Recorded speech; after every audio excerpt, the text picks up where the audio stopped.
Oh, today is photo day at the ballpark. Get to hug up on a lot of fans, kiss some babies, and get to show your appreciation for all that come out every night at Coors Field. Always a great day. Jim Trace is my homeboy. I love that T-shirt. Trace visiting with the fans a short while ago. Welcome inside Coors Field. Tonight is Game 3 of the second half of the season. Game 3 against the Milwaukee Brewers. The Rockies shut out the Brew Crew last night by a score of 4-0. They're perfect in the second half. 2-0 so far. And good evening, everybody. With George Frazier, I'm Drew Goodman, and tonight we begin with even more good news. Not only the Rockies unbeaten so far in the second half, they're going to get Carlos Gonzalez back in the top of the order. Man, it's always good. You put that kind of a bat, that kind of defense, although it'll be in left field where it should be right now with his hand the way it is. Cargo says he's ready to go, and you look at what happens batting first. It's all great numbers, folks. 27 ball games, 367, hitting third. Those numbers not so great. So now back at the top of the order, and obviously with a 2-game win streak working against the Milwaukee Brewers, you have a little bit of excitement in your lineup knowing that he's back in it. I don't expect 3 home runs. I don't expect a lot of doubles. He's only played a couple of games out of the last 12, but expect damage to start happening very quickly. Well, since June 1st, George, and you talked about him going to the leadoff role, he's hit .350. This covers 6 weeks of time. I know he's missed most of the last week. 18 runs batted in. He's hit 5 home runs. The stolen bases are there.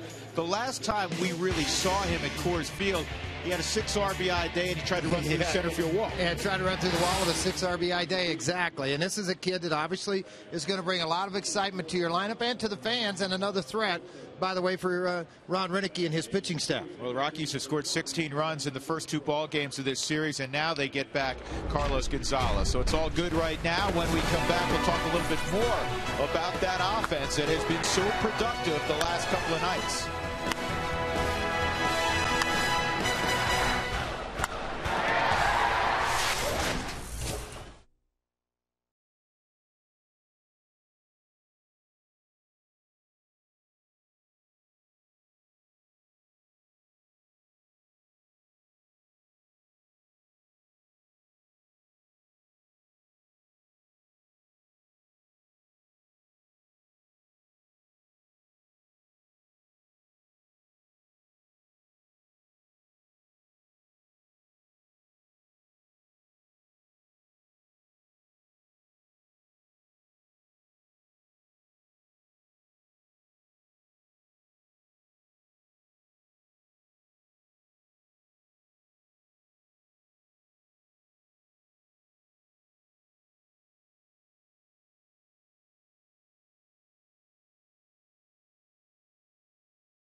midst of an 11-game road trip. They'll be inside the National League West. They'll be in Arizona for 4 and then on to San Francisco. Back upstairs with George Frazier, I'm Drew Goodman. The offense, as we mentioned, has produced 16 runs the last couple of days. Up and down the lineup, the Rockies have gotten a lot of production. And, George, as we glance at the lineup tonight, one of the interesting things you'll see is that the Rockies, who have that reputation as a second-half team, all the guys in the lineup have been better in the second half. Yeah, they have been better in the second half, but in this series so far, it's been really good. What I liked about that, bottom of the lineup the first night. Now you're going to look.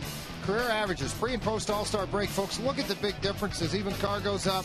You see what Ellis has done in the second half of his career. Helton to the whiskey, and Helton, by the way, having a great year already. And then as you look down, everything seems to get a whole lot better. What we haven't shown you is the home run totals and RBIs. They get a lot better, too. And with all that happening, obviously the record is much better in the second half than what it has been. And George, you've been in this game a long, long time. It's not always how many hits you get, it's when you get the hits. There's no question. And look what the Rockies have done. Yeah, 370 runners in scoring position, taking advantage. And not only that, last night they tacked on in the ballgame with 2 outs. That's a big time to do that with 2 outs, runners in scoring position. Take advantage of what they're giving you. There's been too many of those empty drag backs going ahead into the dugout when you have guys in scoring position. This series, that hasn't been the case. And the Rockies have had great pitching of late, great starting pitching tonight. They'll send Jhoulys Chacín to the hill to try to keep those Milwaukee Brewer bats quiet. Rockies and Brewers, come on back to Lodo with us.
never really materialized over Coors Field, fortunately. And we are set for baseball as Jhoulys Chacín leads the Rockies out onto the field on what's turned out to be a very, very nice Saturday night in Lodo. There's Corey Hart. He will lead things off, and that is most mentionable because he hasn't done that this year. It's always been Ricky Weeks. But a shakeup for Ron Renicky in their lineup because they have not been producing on the road. And quite frankly, wasn't pleased with how they've been producing at home.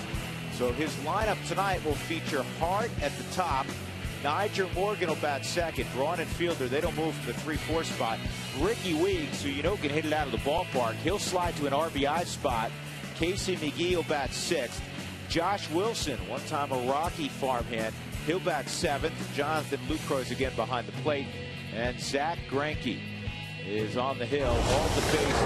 Jhoulys Chacín, George, trying to snap a 3-game slide, personal slide, though in his last outing he was very, very good. Yeah, 7 innings, 4 hits, a run in his last outing. 0-3, 582 over those last 3 starts we're talking about. And the only alarming thing there, 10 walks over that span. You see the home and road numbers for Jhoulys Chacín in this game. Here's what some keys for him, folks. The opposition. He is number 2 in the National League with the opponent average of 201. Tommy Hanson at 190. There's some pretty high-rated guys on that list. And it's nice to see number 5 in left field. Yeah, and it's been a while since number 5's been in left field. Obviously, Dexter Fowler, after his injury, was down in AAA, and Cargo is playing every day in center field. And guess what? He played a Gold Glove center field, too, didn't he? Yeah, he sure did. This is what Dexter Fowler's going to have to do. Cover a lot of ground here until you get the guy left healthy, and hopefully Dexter hits. Corey Hart takes strike one. Hart has batted in the leadoff role in the past, so it's not unfamiliar to him. But this year, that has not been the case. And he's not dissimilar, George, for me, to a guy like Ricky Weeks, because Corey Hart can hit it over the wall. He's an RBI type guy who runs pretty well. He's out in front of that one, 1 and 2. They're not dissimilar. No, I think with Corey Hart, you might not have as much power, but you will have the ability to get on base. I think more than anything for Renicky, he's just trying to shake up a lineup to have something good happen. Chacín sends him back to the bench. Boy, he located that fastball, a little cut on it, perfectly off the outside corner. And it's a 4-pitch strikeout to begin things for Jhoulys Chacín. Cargo's back in left as we discussed. Dexter's in center, Seth Smith in right field. Ian Stewart at third, Tulowitzki at short, Mark Ellis at second base, Helton's at first, and Chris Ionetta's doing the catching. Rockies trying to win their 3rd straight against Milwaukee. They got swept in Milwaukee earlier this year. And here's Nyjer Morgan, and he takes a strike. I think Dale Swain must have had a meeting with Milwaukee's offensive players and said, hey, we need to be a little more patient. You saw Hart take a pitch, Nyjer Morgan, that's more his MO, George, but they were free swinging last night, played right into the hands of Nicasio. Absolutely they did, early and often in the lineup, and they also hit a lot of ground ball outs last night. I think 11 or 12 off of Nicasio. And then once he established the fastball, they started to go into a lot of the sliders. And Dale's trying to get them back in tune with exactly what he's wanting to do as he studies Chacín on the mound. Here's the 2-1 on Morgan. And he rips it foul. Nyjer had a couple of hits last night, as did Prince Fielder. You know, what was really amazing about that performance by Nicasio, and then a little help in the 8th and 9th inning from Matt Lindstrom and Houston Street.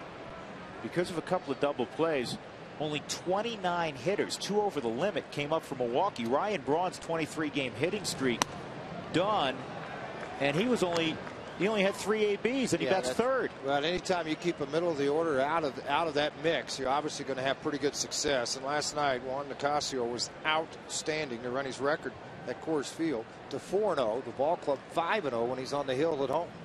Here's the 3-2 on Nyjer Morgan. And the breaking ball, strike 3, says Corey Blazer. Oh, that ball was high.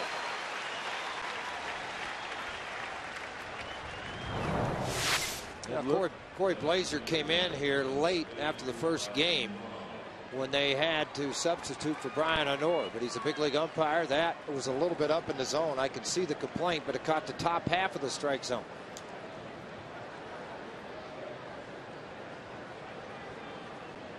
2 outs, and that'll bring up Braun. So his 23-game hitting streak died last night, an 0-for-3 evening for Ryan. And that fastball's high, ball 1. Braun's 23-game hitting streak, the 3rd longest in franchise history. Dave May hitting 24 straight, and the Hall of Famer Paul Molitor once hitting 39 straight. With Braun's ability, it will not be the last time in his career that he eclipses a 20-game hit streak, you would figure. There's the list. Corey Hart once hit 22 straight, also 20 straight. And it's 3-0 on Braun.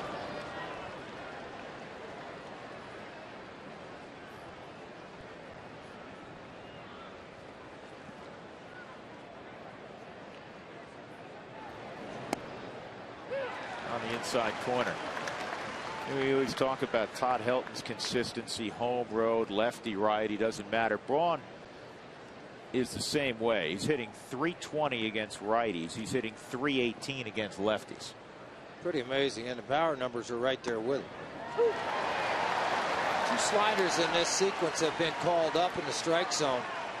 First it was Morgan complaining. Now it's Braun, and that last pitch at the very top of the strike zone. Well, you got to take some of that information, and you go back to the dugout and say, all right, he's got a high zone, right? Well, you would think. I mean, Jerry Narron and Renick talking about it. Jerry Narron, longtime manager, bench coach for Milwaukee. On the ground is short. Tulowitzki will throw out Braun.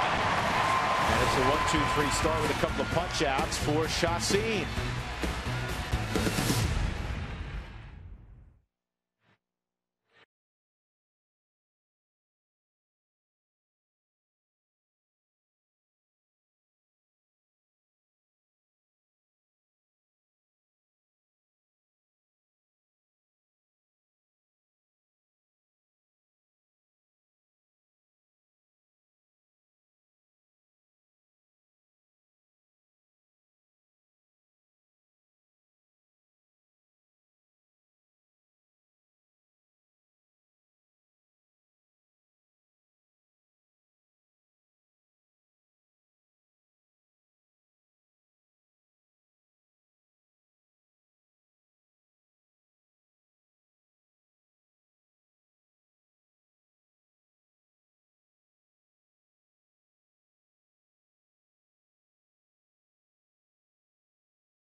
Carlos Gonzalez, always great to see him with a bat in his hand.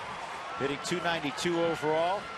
He has scored 55 runs. He's 14 of 18 swiping bases, and he'll stride to the plate. And he'll face Zach Greinke. Here's the rest of Jim Tracy's lineup presented by Southwest.com. Mark Ellis has done a great job in that 2-hole. And then Todd Helton, Troy Tulowitzki, Seth Smith, Stewart. Dexter Fowler drops to 7th. Chris Iannetta and Chacin. Carlos has faced Zach Greinke 3 times. He's 2 for 3 against him. Rocky swung the bats well against him in Milwaukee earlier this year. He did. He had a no decision coming out of that ball game, and he worked 6 innings, struck out 9, but walked away with a no decision. His struggles have been on the road, not at home. On the road, 2 and 3 with a 7.42, 5 and 0 at home. Wonder if he'll play hoops with anybody this winter. Probably not. Ground ball to Ricky Weeks. And George alluding to the fact that he missed the first part of this year at spring training because he got hurt in a pickup basketball game. Yeah, exactly. I mean, they're talking about his troubles at home over those 13 starts. You can look at it. I should say troubles out on the road. Greinke's ERA is the 2nd highest with 30 or more innings at 7.42. Thank you, Dougie. But here's what gets your attention, George. In 74 plus innings, he has struck out 99 and walked just 16. Oh, he'll punch people out. He's got the stuff to do that. This is a very talented guy. And I think he realizes with the way this rotation has set up and what Doug Melvin has put together with Sean Markham, who will be pitching tomorrow, Greinke, they want stoppers. And his attitude early in this game appears to be that. He's pounding the zone with the heater anywhere from 90 to 94 miles an hour.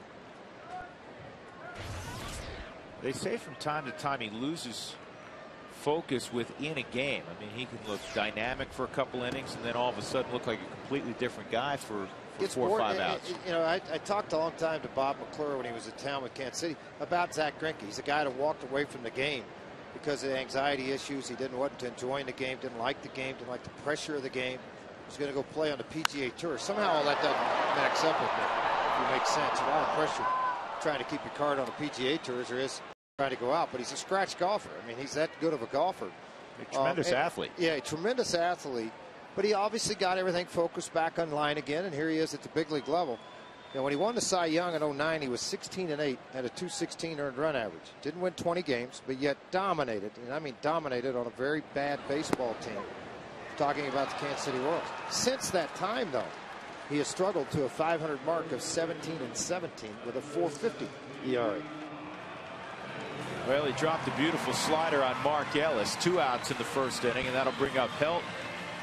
It's a nice view of Coors Field and a great Saturday night crowd. And the sun is now out. I'm looking up in the upper deck, George. This is going to be 40+ thousand. Oh, absolutely. There's excitement around Denver now. I noticed as I got up this morning on the 16th Street Mall, walked down to Starbucks to get my wake-up call this morning at 6:30. There was people with Rockies hats and jerseys on early this morning at 6:45.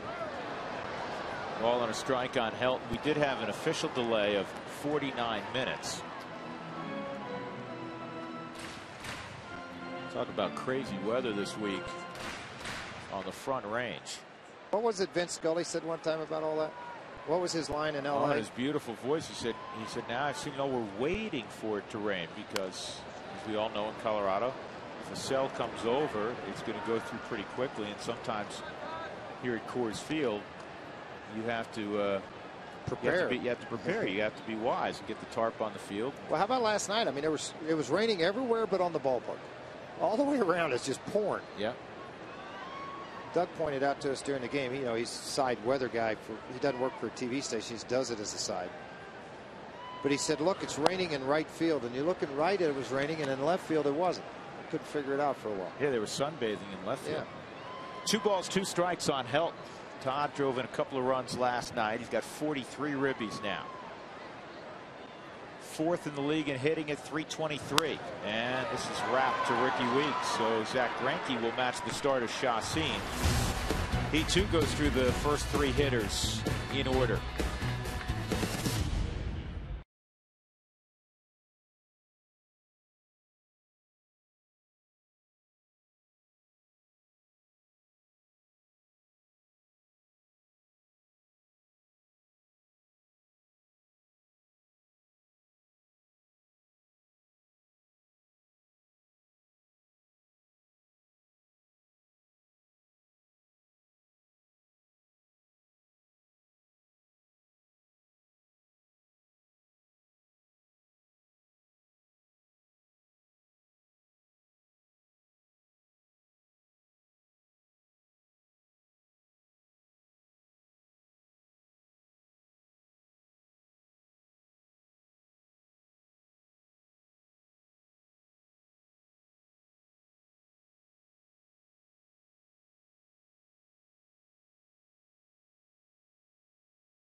Of two, Drew Goodman, George Frazier upstairs, and Mark Stott working the ballpark tonight. Mark?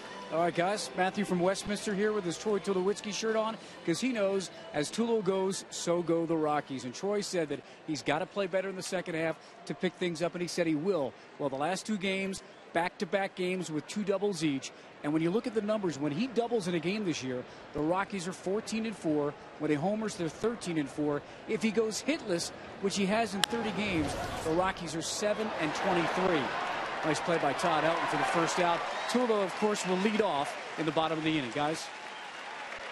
And you know what, Mark? It's a great point, and it doesn't always work out that way. But for a team, George, to be a good team, its best players on paper have to be its best players on the field. I really believe that. No question. Yeah, I mean, you know, you can draw it all up, but they've got to match up on the field with what you're seeing on the paperwork. They have to.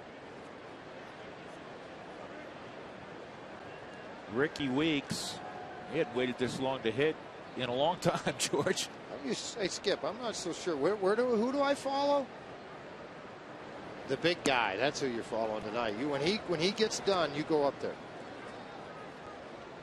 He's always the guy that's getting to swing the bat with the donut on it before everybody else.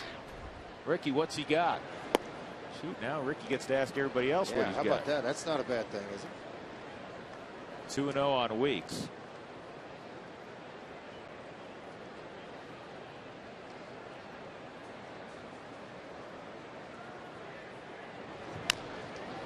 This is chopped foul. Catching the top half of the baseball a lot from Chacin, so it tells you that the movement on the fastball is there at 92.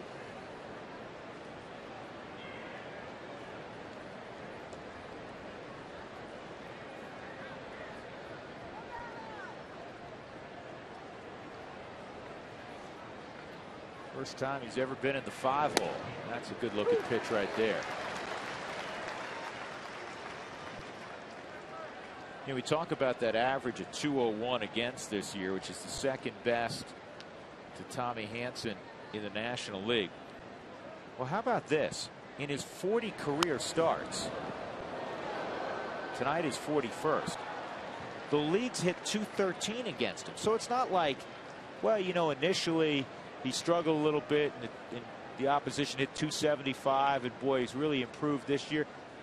George, 40 starts. The league's hit 213 against him. Well, the big thing for me is just watching him mature as an individual on the mound. The message he sends without even throwing the ball to the opposition. Confident young man. And has had the ability, what I like, the ability to bounce back after bad starts, the ability to do what he needs to do to win baseball games. National League leaders, opponents against. You can see Jolis is second in the league. There's some pretty interesting characters there on side of that. Some top Cy Young candidates across the board on that list. Yeah, the Rockies will have to try to get after Sean Markham tomorrow. Here's the 3-2. It's pop foul out of play. That's beautiful. That little kid down there, I like that. He brought his glove. He set behind home plate. He's with Dad. And the guy behind him booted the ball and bounced right in his glove. That's the way it's supposed to be. Didn't have to try to dive, didn't do nothing. He gets the ball. That's the way it should work. 1 out, nobody on. We're in the second inning. Here's another 3-2 pitch. On the ground to third. Stewart. And Helton stays on the bag. It's got to be a scary deal, George, for a first baseman. You got a big man running down the line, and now you're going to really step across the bag. You got to play the baseball, and Todd, I guarantee you, gives a glance at that runner, sees the distance between him and the runner, and that's absolutely how Albert Pujols got hurt. He stayed on the fair territory side and tried to catch a ball and broke his wrist. See how Helton works across the bag and lets the momentum of the ball yet keep his foot on the bag, record the out. The day he walks out of this ballpark and into the camouflage for good, he's going to be missed, to tell you, in a lot of ways, particularly with that glove he's got. Casey McGee rolls over, and another 1-2-3 inning. 4 groundouts, 2 punch-outs through the first 2 innings for Jolis Chacin.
The Rockies and Brewers as we go to the bottom of the second inning. Tulowitzki, Smith, and Stewart. A reminder coming up in the sixth inning, as we do every night, it's Toyota Talk. Text Toyota followed by a space and then your comments to 720-720. Here's what we're going to do tonight. It's just past the All-Star break, couple of days. Who would your first half MVP, Rookie of the Year, and Cy Young go to in the National League if you had a vote? MVP, Cy Young, Rookie of the Year. We're going to do that in the sixth inning. Tulowitzki has had 4 doubles in the last 2 ball games. 2 last night, 2 on Thursday night. He's never done that before. He has a kind of unique talent where you just show up at the ballpark and he may show you something you've never seen before. I'll show you all the doubles.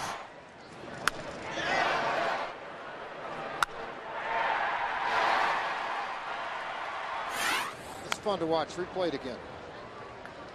Well, how about just add a 5th one right now? 2-strike count on Tulowitzki. A career .437 hitter against Milwaukee with 7 home runs and 20 RBIs in 23 games.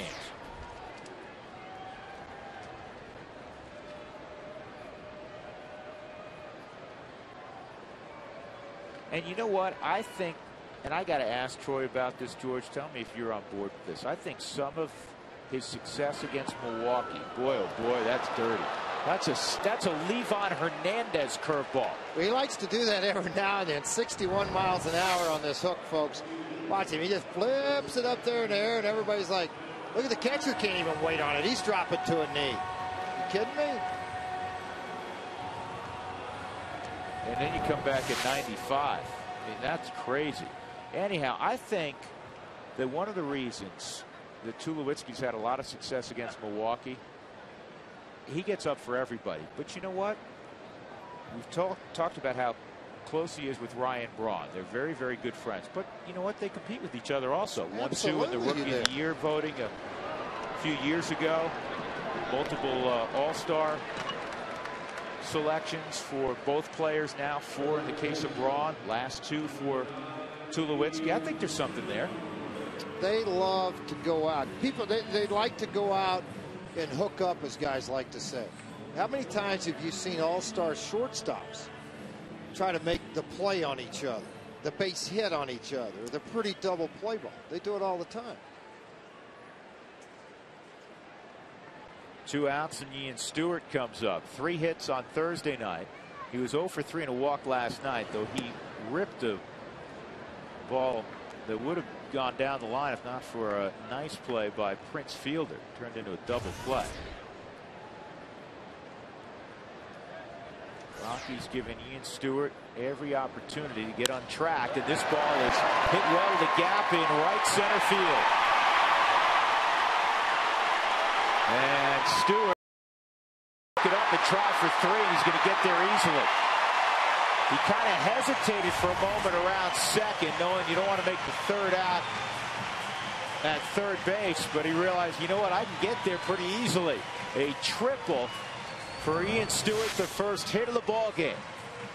Yeah, how about this? A fastball that's going to stay on that middle half of the plate, but it's down. Stewart turning on the ball and jerking it into right field. When this ball got into the outfield, Morgan was slided out to the left-hand side of second base. Long run for him. Hesitated at second, and it turned it up a notch. It's his first triple of 2011. If Dexter can come through. Waiting in that 7 spot. He takes down low ball 1.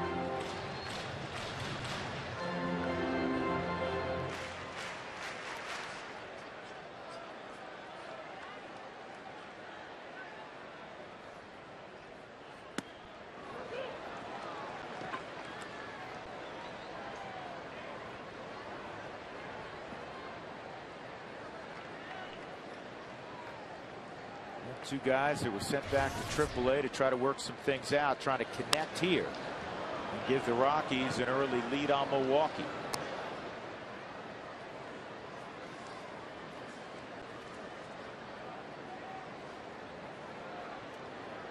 Rockies with the shutout of the Brew Crew last night. It was their 6th shutout of the year. It's also the 4th time this year the Rockies did not walk a batter in a game. And Fowler goes down. They'll have to get the out at first, and it's dropped at first. Prince Fielder, waiting for the baseball, was worried about a collision with Fowler because, quite frankly, Lucroy took too much time. It took way too much time, and I watched Corey Blaser because I was concerned whether he would call him in the running lane and call him out. But he said he was straight up and down the line. He stayed right with it. A good job by the young umpire behind home plate. Well, you take runs any way you can get them, and again, the Rockies 2 outs. This ball's not that far away. He stumbled, and then he makes a very bad throw. When you go to foul territory, you go to foul territory. He threw the ball from foul territory into the running lane of fair territory. See the umpire right behind home plate saying it's clean. He was straight up the running line. And give Dexter credit for running hard, making it a play at first. The Rockies have a run. So it's a strikeout and an error on LaCroix. His 6th behind the plate this year. Iannetta with just 1 behind the plate. That's a lot of errors for a catcher because they almost always have to come on a throw. Unless they dropped a pop or something like that, but the vast majority of the time it's a throwing error. So that's 6 on Milwaukee's catcher Jonathan Lucroy. Ron Renicky looking on, his first year after so many years on the staff of Mike Scioscia, third base coach and a bench coach for Scioscia.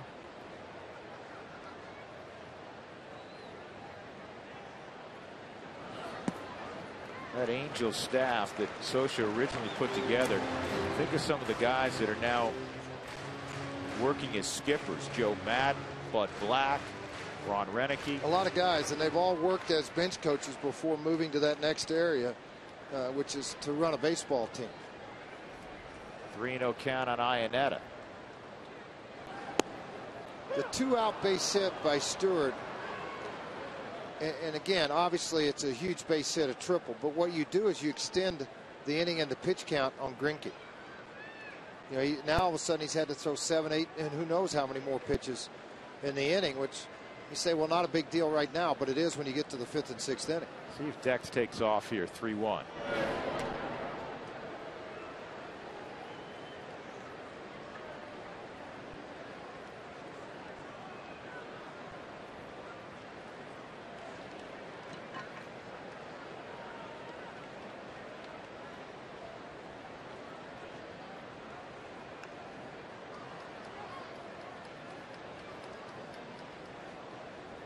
Fowler swiped the base last night, his 3rd in 9 attempts.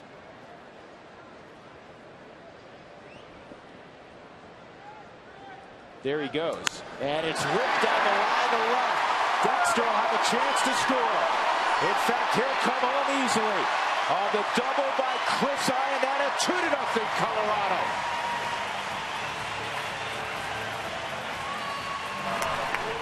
Talk about taking advantage of a pitcher's 2-out mistakes. Middle center fastball triple. Pass ball by the catcher error. Vance Fowler, as he moved on this pitch, as it's coming into home plate, and a high fastball, and Iannetta just ripped the cover off this horse eye down the left field line.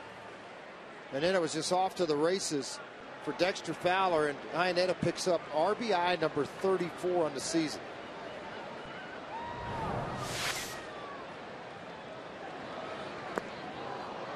That's a strike on Chassin.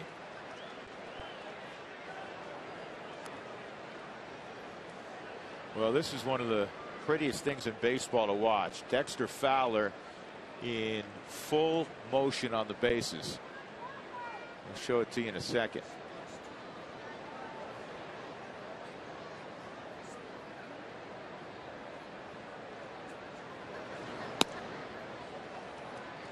When you're 6'5" and you have the stride and you get everything working, Dexter Fowler, it's not really running to him, it's gliding. He just glides and eats up about 8 to 9 feet with every stride in between the bases.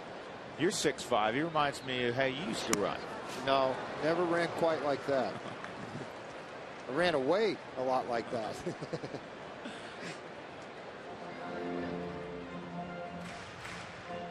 2-0 Colorado, all with 2 outs.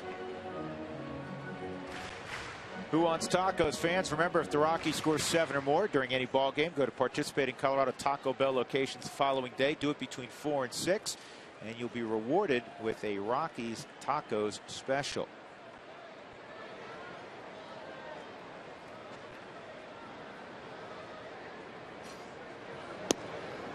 On the corner, 2-2.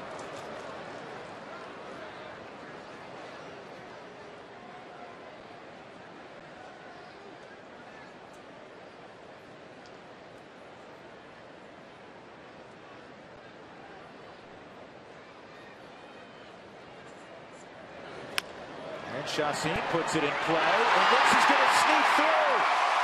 And here comes the Rockies' 3rd run. Chris Iannetta crosses the plate. What did Pee Wee Reese say, George? Hit them where they ain't. Hit them where they ain't. McGee crossed in front. Josh Wilson couldn't get there on the backhand. Couldn't knock it down, and therefore Iannetta scored. Yeah, amazing how a ball hit that weakly through the infield. Gets by 2 guys that has some decent range. The reach here. It looked as if Wilson was trying to go this way, and at backhand it didn't work. By the way, I just credited Pee Wee Reese. That was Wee Willie Killer. Yeah. Well, I didn't want to correct you on air. You knew what I meant. I did not want to correct you on air, but every one of the people at home knew what you meant. And now Cargo will hit.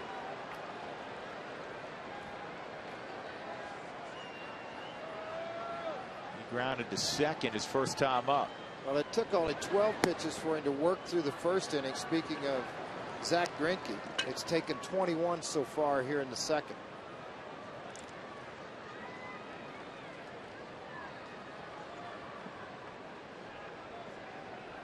Well, the Brewers have really struggled on defense this year. We've seen why in this inning. Lucroy's got to help out his pitcher there. That's got to be an out on the strikeout. And then that ball sneaking through that left side, George, got to get knocked down. That can't go to the outfield. There's no way that ball should go into the outfield. It may end up as a hit, but it should be 1st and 3rd. Well, absolutely should be. 1-1. It's 1-2. Here's the ground ball by Chacin. McGee doesn't have great range.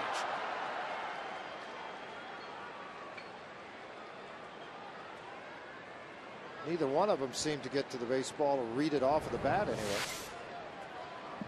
You look at Josh Wilson, who's been with 3 different clubs since spring training: Seattle, Arizona, now Milwaukee.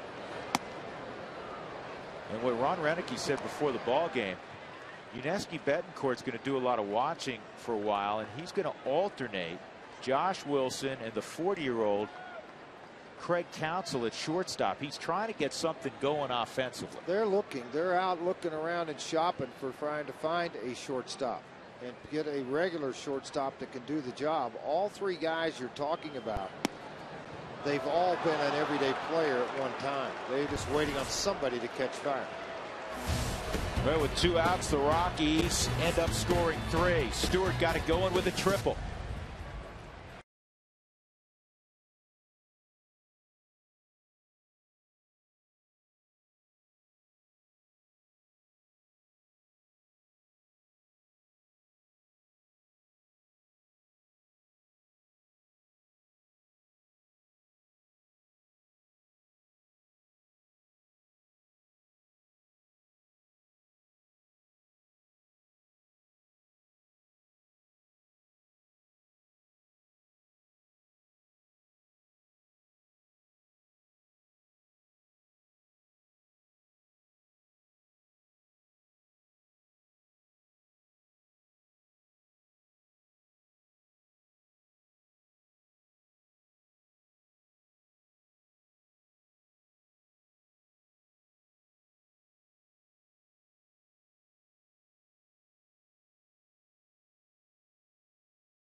Cardinals did in that second inning, as they've done throughout this homestand so far.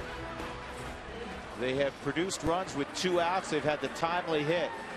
Iannetta had the double with Fowler in motion for the second run, and then Chacin, who competes in every facet of the game. He got the ball in play, George, and if you get the ball in play, sometimes good things happen. Well, absolutely. I mean, I was very surprised that ball was not caught by either one of those guys, McGee or Wilson. McGee or Wilson, either one. Now, here's the thing. After a little bit of a long delay here, this is where you give it a little bit of a breather. Make sure you stay intact with what you've been doing. So Ian Stewart hanging around the mound as we take a look at Bob Uecker and our Geico quote of the day. Thankfully, Ueck's around. We could use up, a season's worth of quotes from Bob Uecker. In '62, I was named Minor League Player of the Year. It was my second season in the bigs. I told him we were using that one tonight. He is priceless. So, all the lines in all of the film work he's done, he's always ad-libbed. Yeah, there's no script for him. Yeah, he's just ad-libbed everything. A bit outside, think of all the famous lines Uecker's had. And none of them were written by a Hollywood writer. This is top foul by Josh Wilson.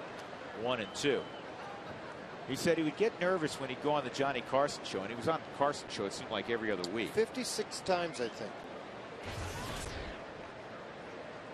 He said, but you know what? It was a lot of fun, and everything was always off the cuff.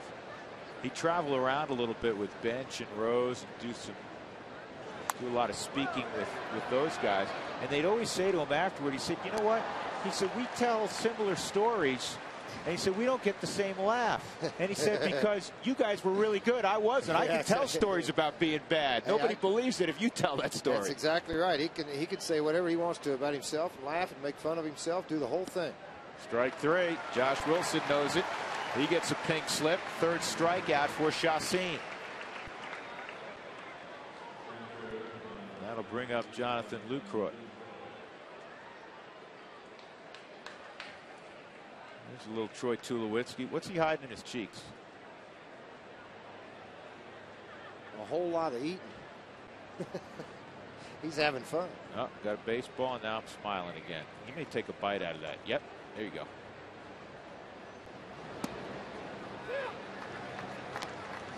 Tasty.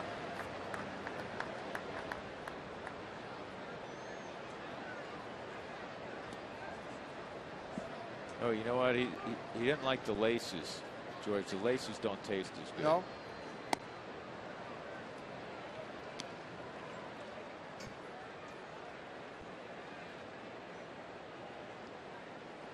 Now he's practicing.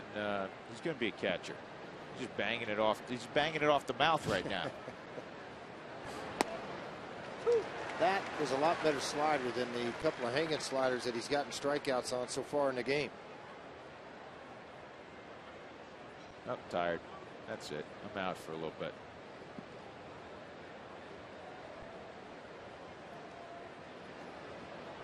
Here's the 1-2. 2-2.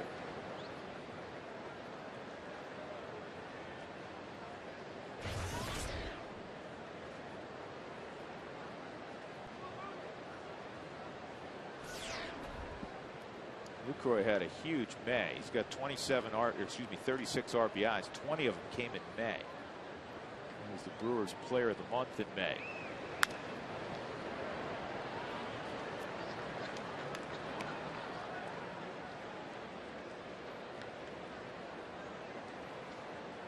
.298, 5 bombs, and 20 ribbies in May. July has not gone well so far. Month of July, as Drew has said, has not been a happy time. He has had a difficult 184. 0 for 7 in this series. And the minute I say that, he throws out a base hit to right. First hit of the evening for Milwaukee. And with 1 out, that'll bring up Greinke. Well, how about the rotation, George, the last 5 games? 6 2/3 on average, an ERA of 1.57. Almost a 4-to-1 strikeout to walk ratio. Yeah, very good job, obviously. Jimenez pitched twice over that. 14 innings, 11 hits, 12 punch-outs, looking like the old guy.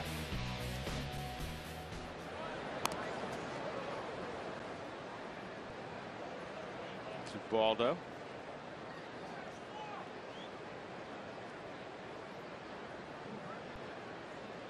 Baldo's one of those pitchers, he always has a baseball in his hand, and he'll do exercises to strengthen his fingers, his forearm, while he's just sitting in the dugout.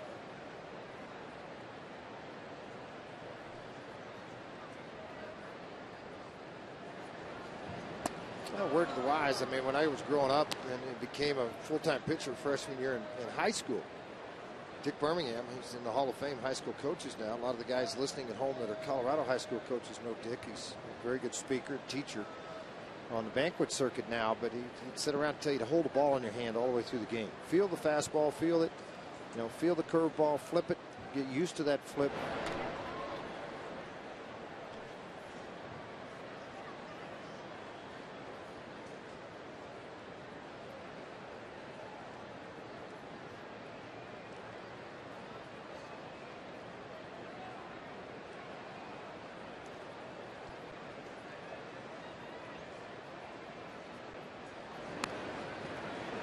Greinke gets the bunt down. Helton will tag him.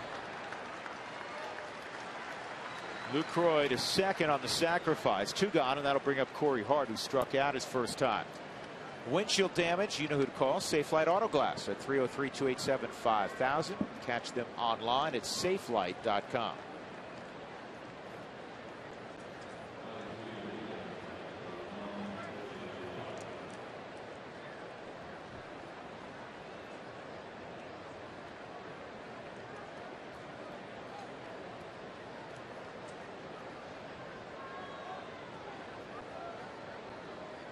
Brewers with a road record of 16-31, worst in the National League. They have the best home record in the National League at 33-14. And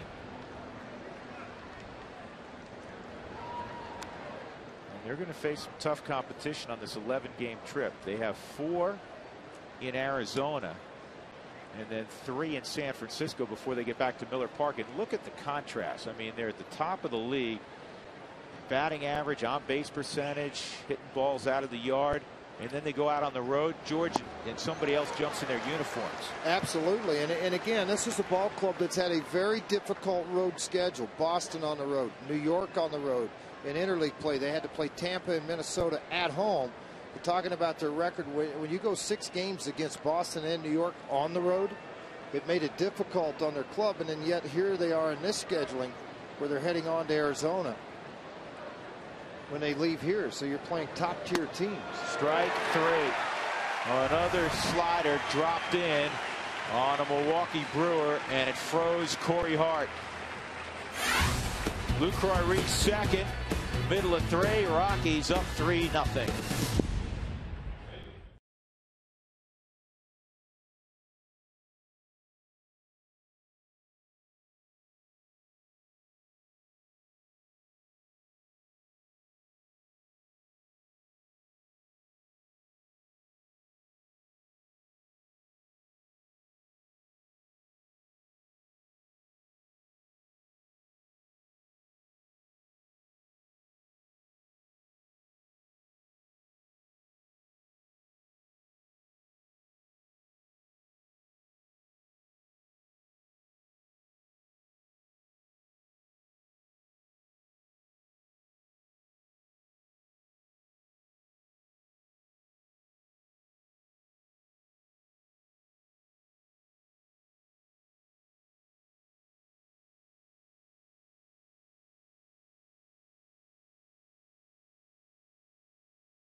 Colorado Mining Association Power Hit of the Week. Well, on Thursday, the Rockies went nuts. Bill Borgs had 4 hits, 4 RBIs. Elton drove in a run. Mark Ellis, of course, Field was hitting about 500. Chris Iannetta swinging the bat. Ian Stewart threw out 3 hits on Thursday. Rockies had 20 hits in all. Our Colorado Mining Association Power Hits of the Week. Ellis takes ball 1 from Greinke. What's the fastest growing fuel for electricity generation in the world? It's coal, providing constant and affordable power to light the world, and it's mined right here in Colorado. 2-0 on Mark Ellis. Ellis was a strikeout victim with a snap slider on the outside part of the plate in his first at bat. I was kidding him earlier today, George. I said, you going to mix in a single once in a while here? This is his 6th game at Coors Field. He's 12 for 25. That includes the strikeout his first time up. 2 home runs, 7 doubles, 10 ribbies, 8 runs scored. That's in there 3-1. Rockies, if you're just jumping on board, got 3 2-out runs last inning against Zach Greinke. Outside, ball 4. Ellis draws a rare walk allowed by Greinke. Drew, are you going to bike to the? Are you going to bike to the game tomorrow? I had thought I'm about going it. to. I am. Yeah, I'm going to bike. You can bike to the game tomorrow. The park for free in a secure lot at 21st and Blake, and for your chance to win a whole bunch of prizes. So I'm going to get a bicycle. You know they got those rent bikes downtown now. I'm going to rent a bike. I'm going to ride over tomorrow. I want pictures. Okay, I got a little basket on front. I put Folks, my briefcase in there. Folks, if you're driving around Lodo tomorrow, this ball's fouled off, and you see my partner on a bicycle, stop and use any camera you can find and snap a photo of it and send it to me. Wait till tomorrow. You'll see. Do you know how to ride a bike? Oh, absolutely. Have you rode a bike this century? Yes. This century? Yes. You want to narrow it down even more, like in the last week? See, there I am. I told you. You think I'm not out doing anything, and now look at me. I'm working out. Come on. I'm working hard on that. You know what? I stand corrected. I do the really good part downhill. I'm really good downhill. You look like you were trudging uphill, though. Well, I was a little bit. It's a little. That's a long way. See, I just stopped behind the trees. Oh, there I am. I was hanging out, hitting water. 2-strike count on Helt. I actually rode bikes this last when I was home last week with my grandchildren. You had the training wheels and they were zipping along. I had the motorized bicycle and they were. Popo, get rid of the training wheels. I still want pictures. All right, okay, if you're listening, please pass them along.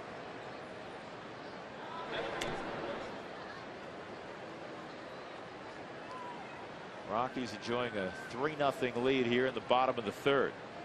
Helt in his last 14 ball games hitting .408.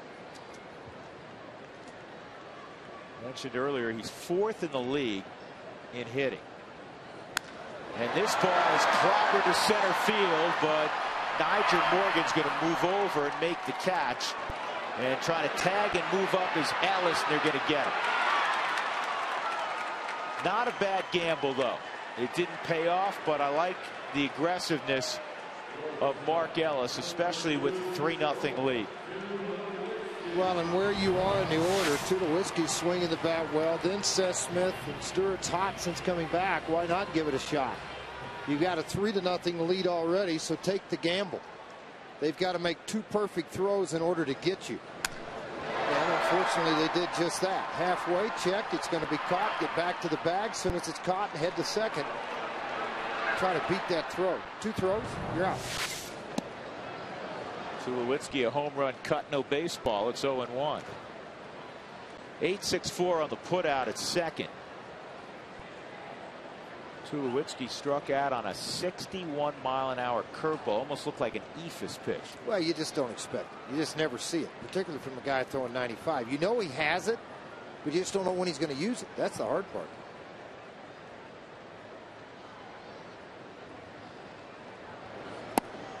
It's almost as if, and Greinke a couple of years ago when he won the Cy Young, George, performed in this manner that you make it up as you go along when you're that gifted.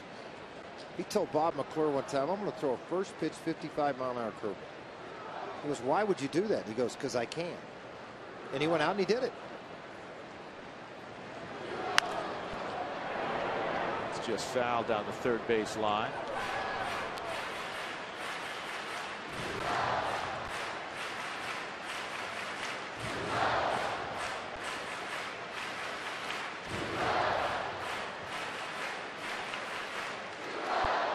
Still so impressed with you riding that bike, George, in the mountains.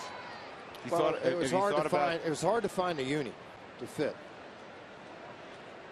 Yeah, I would imagine so.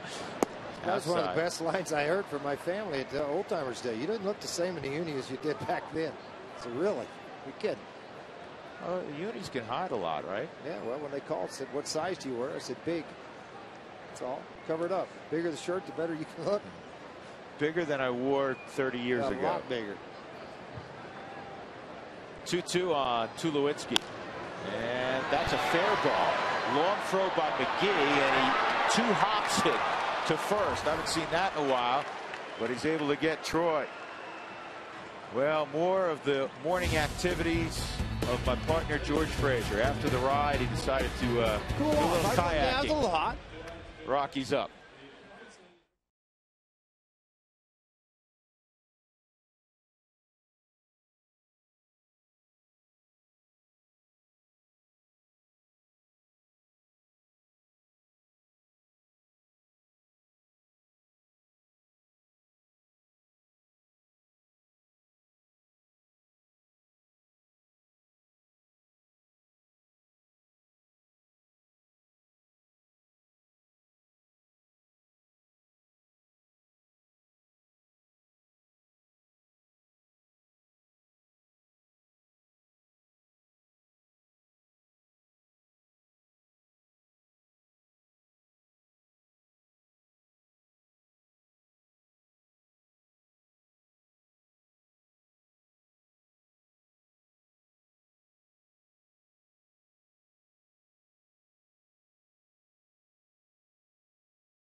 Second inning for Jhoulys Chacín. He gets a ground ball to first off the bat of Prince Fielder. And then Ricky Weeks hits a ground ball to Ian Stewart. Didn't work out well for Ricky Weeks. And then top to short. An easy play. As Casey McGehee rolls to Troy Tulowitzki. That's brought to you by Excel Energy. Learn about energy efficiency and how to save energy and money in your home by visiting responsiblebynature.com. Rockies with a 3-0 lead, top of 4. Yeah, Niger Morgan with an 0-1 count. Yeah, I tried to lay that bunt down. So I think they're going to do anything they can just to try to get something going offensively. They're right in the middle of their lineup with Braun and Fielder coming up behind him. They just want to try to put some kind of pressure on Jhoulys Chacín. They haven't been able to do it the whole game. And that's a good thing. Here's the 1-1. And it's hit back through the originator, a base hit for Morgan. First time in the ball game that the leadoff man has reached for Milwaukee. It's just their second hit. That'll bring up Ryan Braun. Let's take a look at our AT&T trivia question.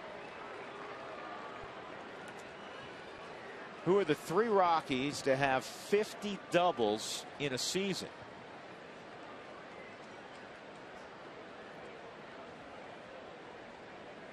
Ryan Braun will step up. Braun's got 20 doubles and 16 homers this year, also 3 triples.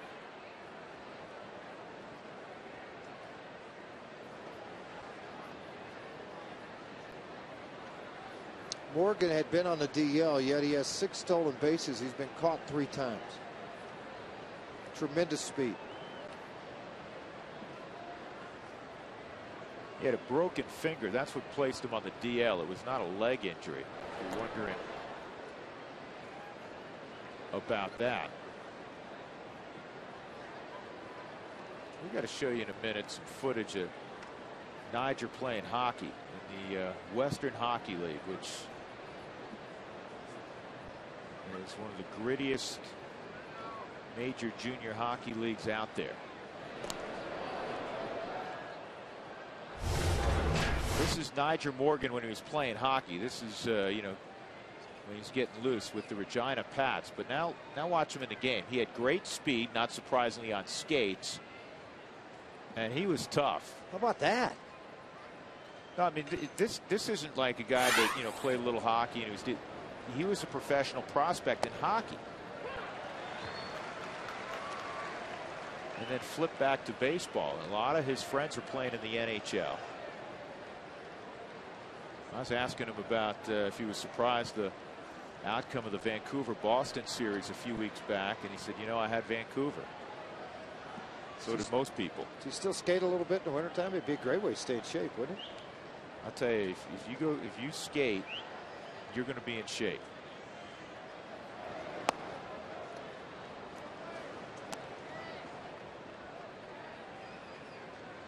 Remember, he was in Pittsburgh when the Penguins won it all, and he got a big thrill hanging out with, you know, some of the guys he knew on the Penguins. Got to hold the Stanley Cup. He in the offseason, I know, would work out with those guys a little bit.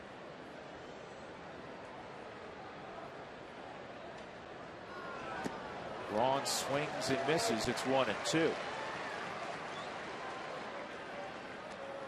Tommy Glavine was a hockey player, a goalie. Trying to think of other guys. That's a different combination. I know, you know, you were a very good basketball player. You see that combo a fair amount. Football, baseball. Occasionally football, baseball. More and more now they're getting away from the football due to the injury aspect. They're just worried about getting a knee and arm tore up.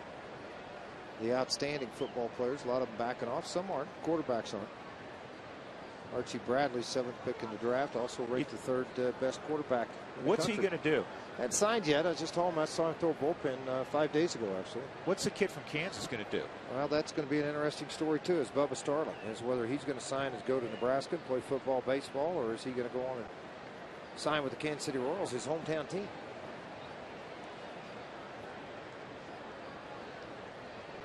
1-2 on Braun. And he went around. Absolutely did. Strike 3. They check it out with Alfonso Marquez. I'm wondering, is that high strike call by Corey Blazer, if it's had an effect on their lineup, because he got one called again earlier on this, and he gets one here on a check swing heater in on the hands, put up. See, I tied up his hands, didn't allow him to do anything. And all of a sudden it happened. 5 strikeouts now in the ball game.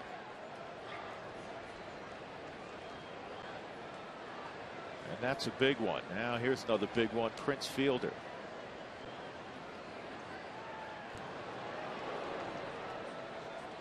You know, earlier we mentioned how balanced Braun is. 320 against righties, 318 against lefties. Well, Prince Fielder's the same way.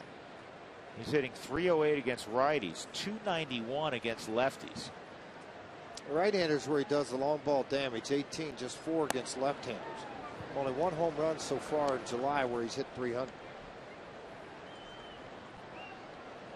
He takes a radical uppercut.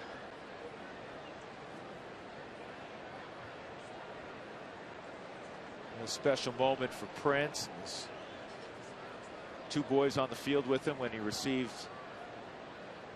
the MVP award in the All-Star game. That's outside 2-0.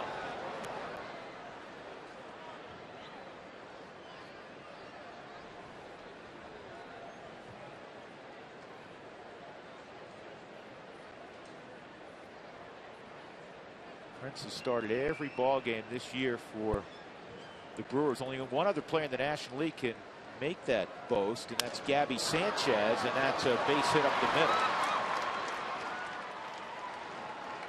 So 2 men on. And that'll bring up Ricky Weeks.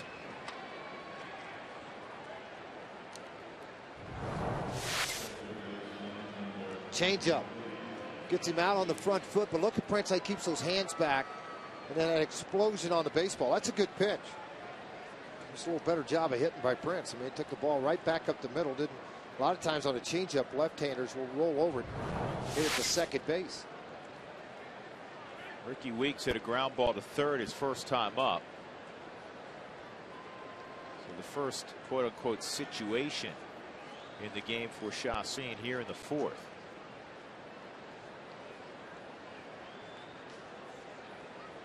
Ricky's hit only .210 with runners in scoring position this year.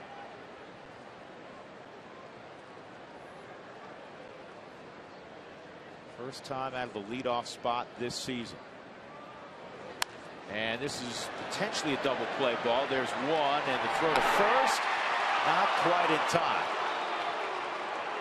Not hit hard enough.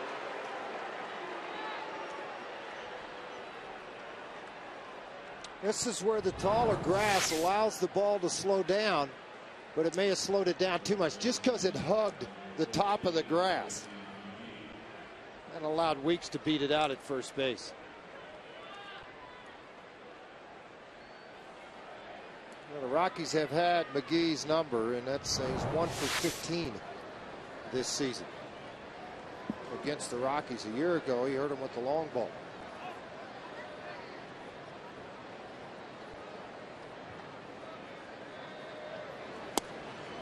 Outside ball one on McGee. He hit a bouncer to short his first time.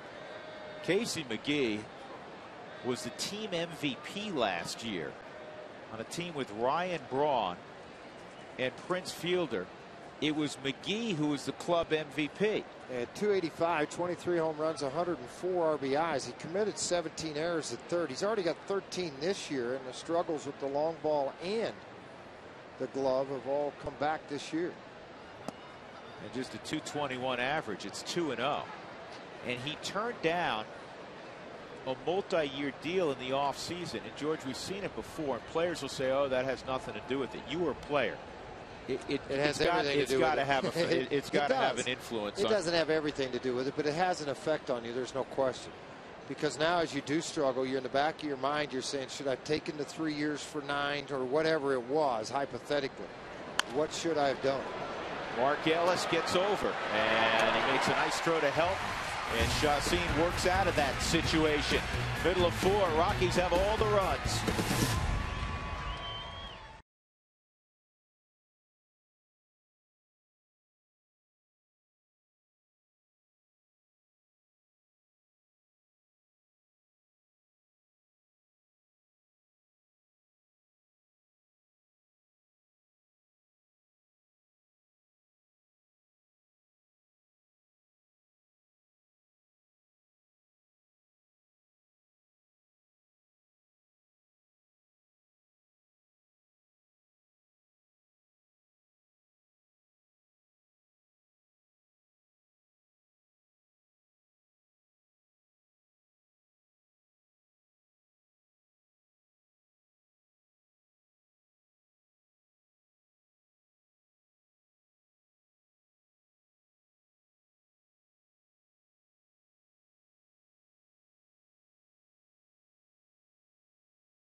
Rockies come to bat in the bottom of the 4th. Seth Smith will lead it off. Let's check in with Mark Stout. He's got tonight's Fast Cash Sideline Report.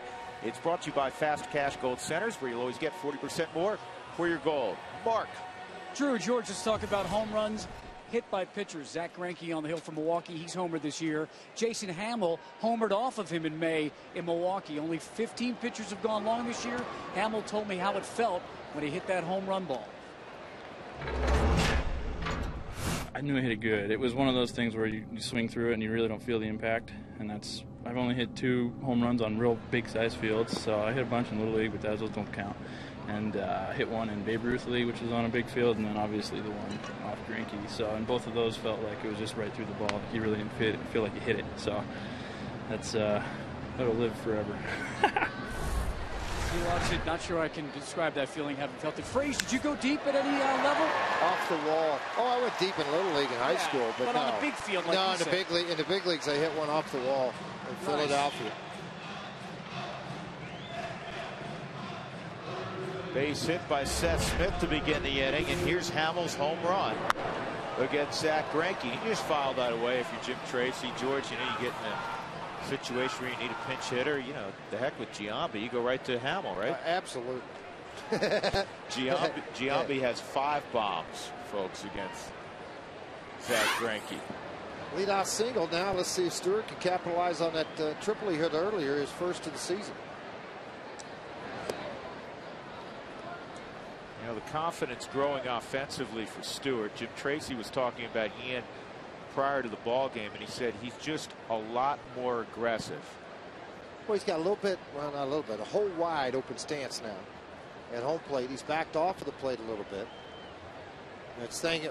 And I think one of the things they wanted to try to accomplish, they thought about coming inside again. One thing they want to try to accomplish with him at AAA, how can you handle the inside pitch? That's the one place everybody's going with you. It's typically a fastball. So there you see the open stance. I mean, everything pointed this direction. How are we going to get you to hit the open inside pitch? We're going to take you off of the plate. We're going to start you open, and you just get aggressive on the ball like that. Base hit. Got a pitch out over the plate. Seth Smith is going to shut it down at second. Back-to-back singles. Well, a lot of that work with Carney Lansford up here and Renee Latchman down in AAA starting to pay dividends.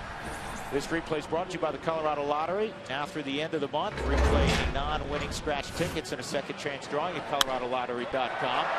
The triple to right center field by Ian Stewart. He's got 5 hits in the series. And Dexter Fowler coming up.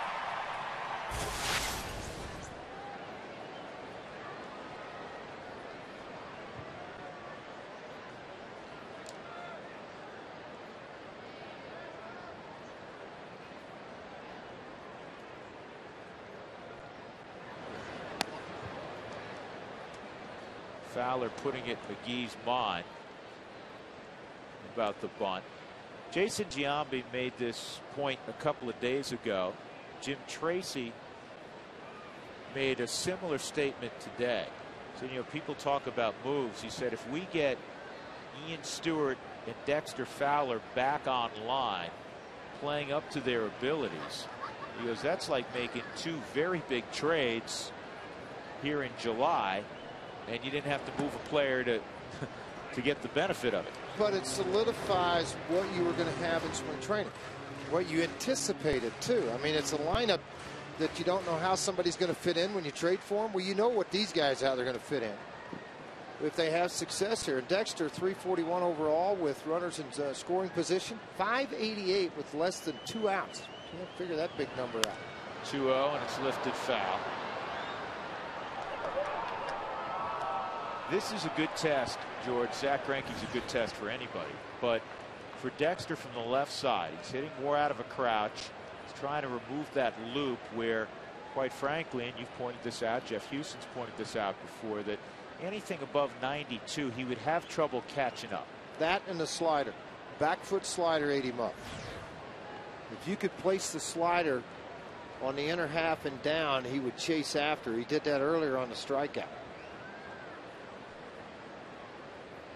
Here's a 2-1 inside move. Smith not fooled, but Greinke obviously is going to test that. He's a mid-90s thrower when he lets it go, and he's got a plus slider. Even though you had success 10 days at AAA, it's not the big leagues. We're going to test you to what the reports gave us previously on how to get you out.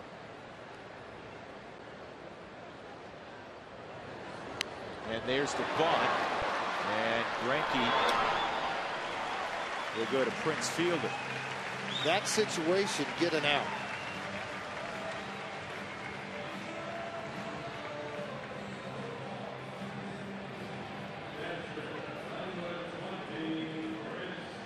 Dexter Fowler gets congratulations in the dugout. 1 out, runners at second and third. Here's the difference with Greinke. When the club wins, he's been pretty sound. He strikes people out whether they win or lose. But the ERA above 10 in losses, and he's been gone pretty early in those. The one other thing that jumps out at you is that he's got great run support typically. Not tonight, infield in. And that's away, ball 1 on Iannetta, who roped a run-scoring double in the second.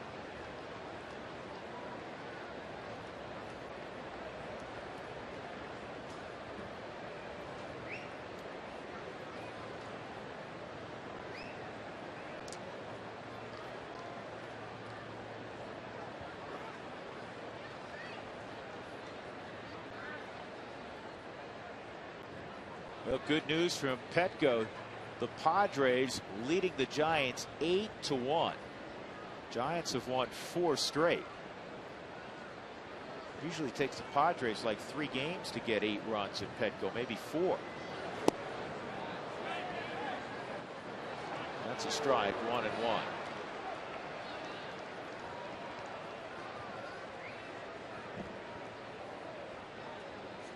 Rockies 8.5 back beginning play today. They're getting closer to Arizona.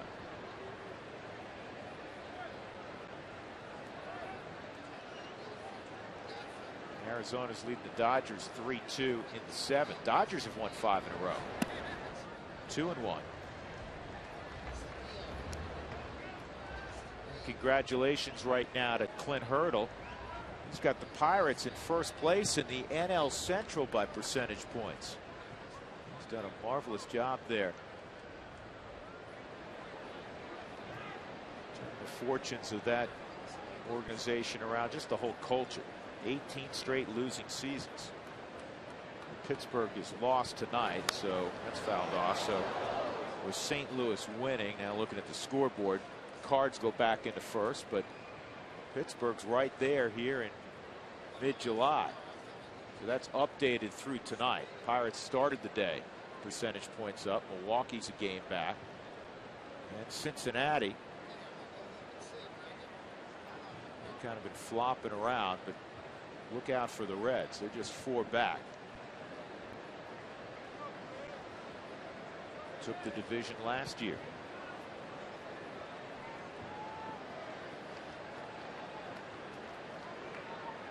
Two and 2. And so typical of a Chris Iannetta bat, it is a full count. Yeah, work it any way you can. Particularly, you know, you're trying to get a pitch you can drive. You have a pitcher on deck. I know he got a base hit. I know he has 2 RBIs, but not the same deal.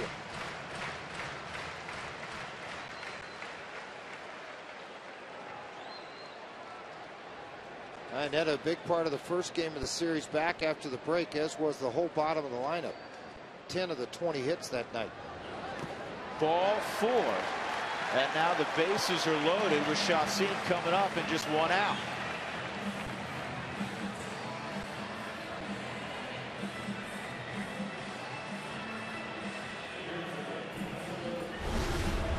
Here's another Colorado Lottery replay. We play those non-winning scratch tickets at ColoradoLottery.com before the end of the month.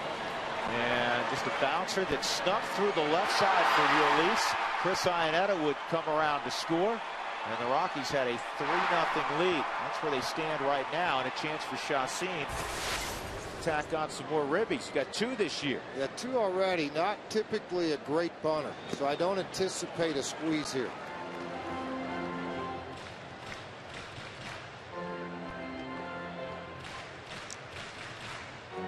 Gonzalez on deck.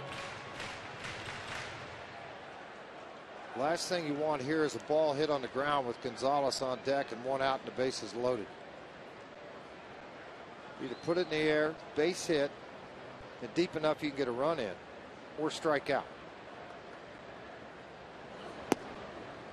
1-1.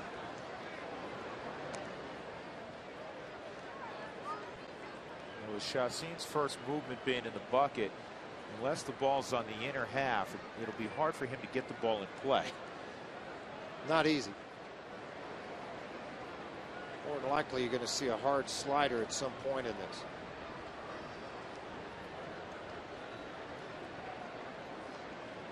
I've seen this a lot from Greinke tonight, George. He's 68 pitches in. He'll step off to get signs and step off the bat. Clear himself. See, there's that hard slider. You knew it was going to come at 85.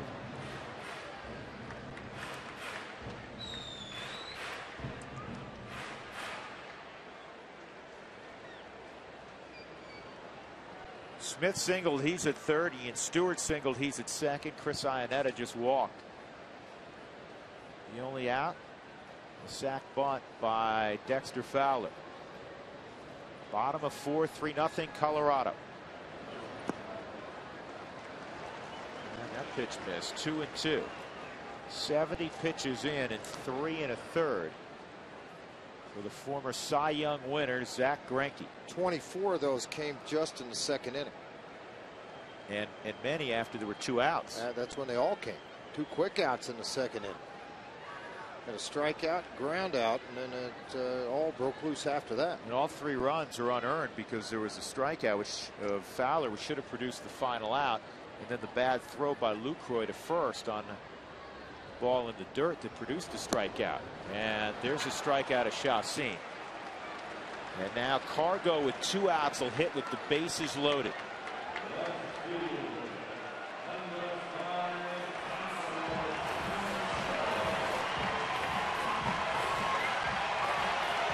Four strikeouts in the ball game for Greinke, all looking. Yeah, 429 average for Cargo, bases loaded. Have fun with that right now. Got to ask Dougie something. Are the Rockies, the other day when I checked, they're one of 3 teams in the National League without a grand slam. I don't know if that's changed. But that's I don't think it has changed. That's unusual. That has not changed. That is unusual here on July the 16th.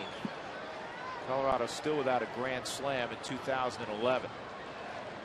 Cargo's 0 for 2.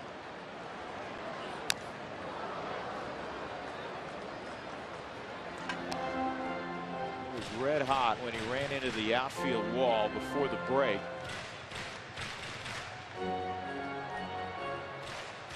Six RBIs in that ball game in which he got hurt. This is just his second start since then. In his first start, he really struggled swinging the bat. It hurt too much. In fact, in his final at bat, he bunted just because the swing the bat caused too much pain in that wrist. I think when contact's made, probably not a lot, not as much pain as a swing and miss in that fashion. High heater there. And Gonzalez takes a walk behind 0-2. Would he dare throw the 60-mile-an-hour curveball here on an 0-2 count? What do you think, Doug? Big slow hook right here. 0-2. Doug's calling big hook, Drew. I don't know about that. I'm calling here. high heater.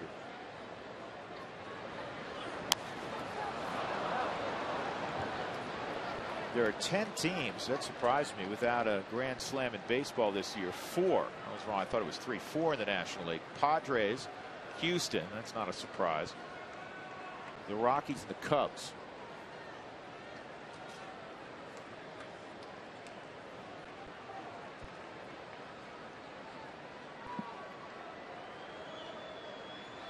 Outfield pretty much straight up and deep.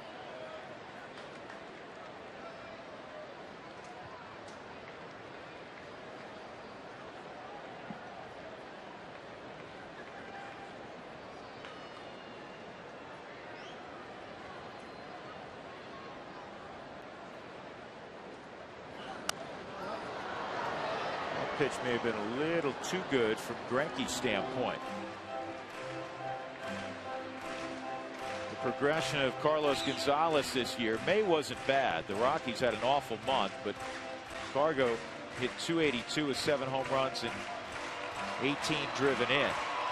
June, he hit .349, and in 6 games in July, he's been, well, what you'd expect, huh? Absolutely. Bases full of Rockies. Steady climb all the way. And he's always produced even better in the second half. Even the minor leagues, he was that way. Outside, it's 1-2. That's the pitch he struck him out with, was a fastball away and down.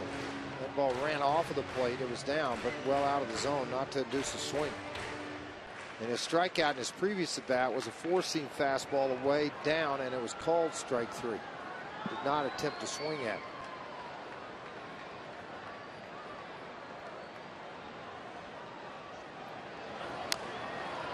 And again, Gonzalez spoils another pitch.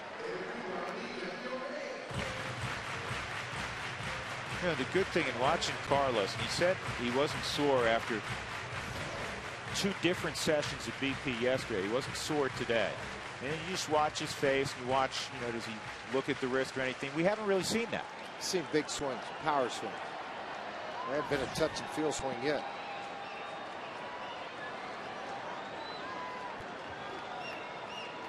One-two.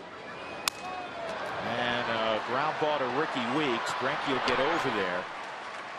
And the Rockies will leave him loaded in the 4th inning. But Greinke, 77 pitches already. 3-0 Rockies.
Brewers, and then Atlanta comes to town Monday, Tuesday, and Wednesday night right here on Root Sports. And Thursday we'll get going in the afternoon. And then the Rockies begin a long road trip out west. They'll start in the desert on Friday against the Arizona Diamondbacks. That ball game, by the way, down in the desert now in the 8th inning. It's 3-2. Diamondbacks leading the Dodgers. Zach Greinke. His work through 4 innings versus Chacín. Chacín has the bottom third of the order. Josh Wilson takes ball 1. He struck out his first time. Chacín following in the footsteps of Nicasio last night. 7 ground ball outs, 5 strikeouts.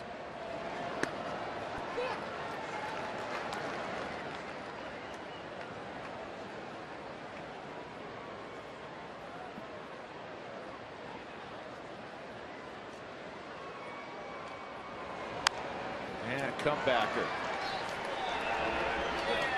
Do you remember in your day, not that this was 600 years ago, but do you remember pitchers, and did you do this? Now just about every guy in a comebacker runs it halfway to first and goes under. No, I flipped it. I do it fast. I threw it hard like a Baldo.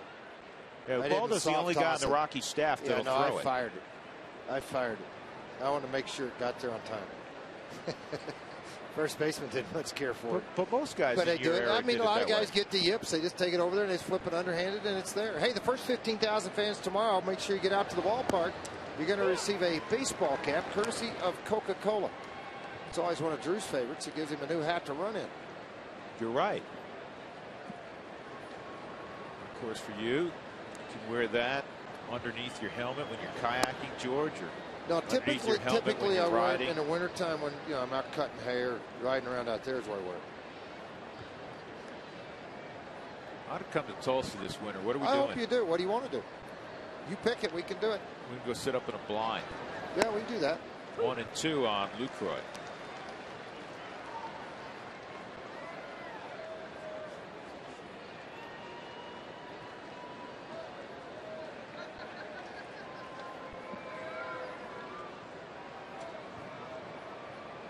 We're going to chop some wood, too. We got to do that. Oh, I'll teach you how to run a chainsaw.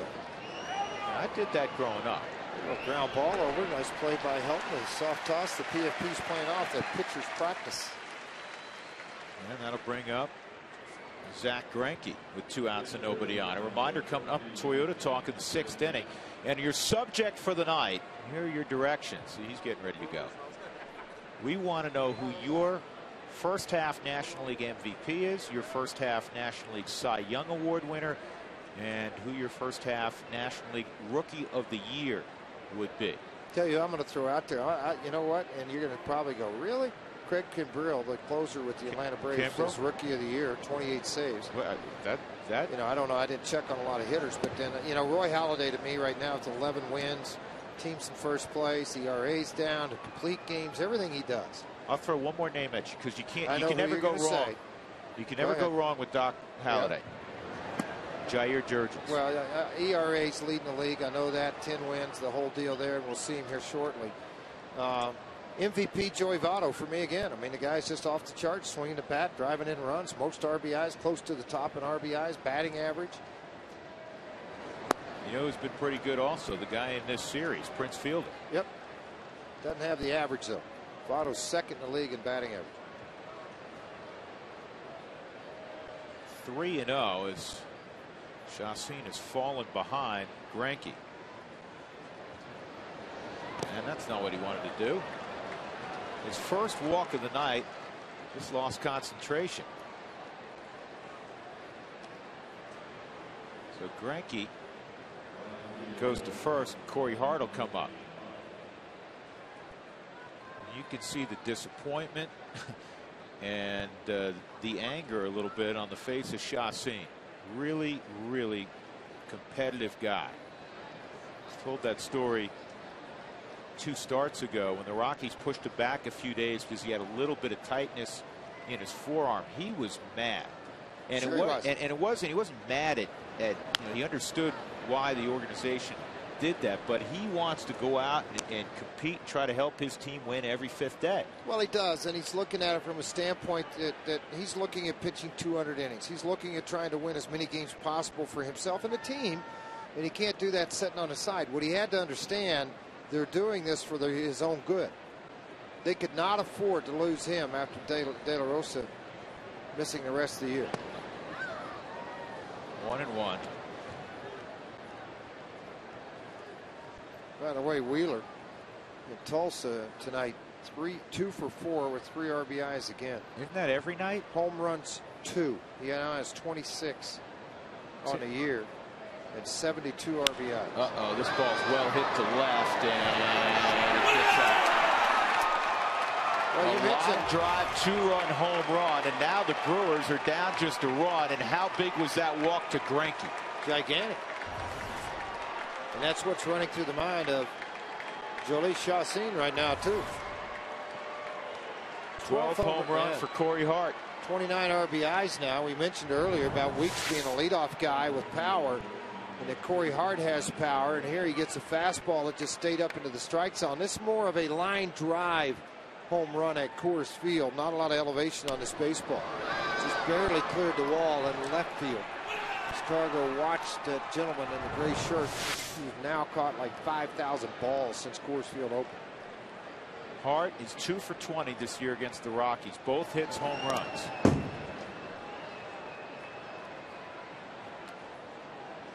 Corey's on a tee for Chassin to have a 1-2-3 inning. 2 quick outs. You have Greinke up there, and he didn't throw him a strike. And he paid for it. Now the Rockies in a whole new ball game. 3-2. Nigel Morgan. He takes a strike. It's 1-1. And don't let the same thing happen with 2 outs that happened with Zach Greinke after the error. Don't give up a bunch of 2-out base hits here.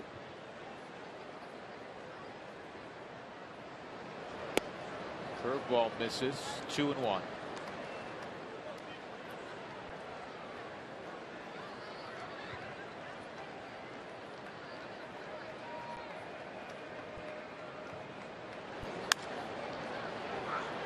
That's foul.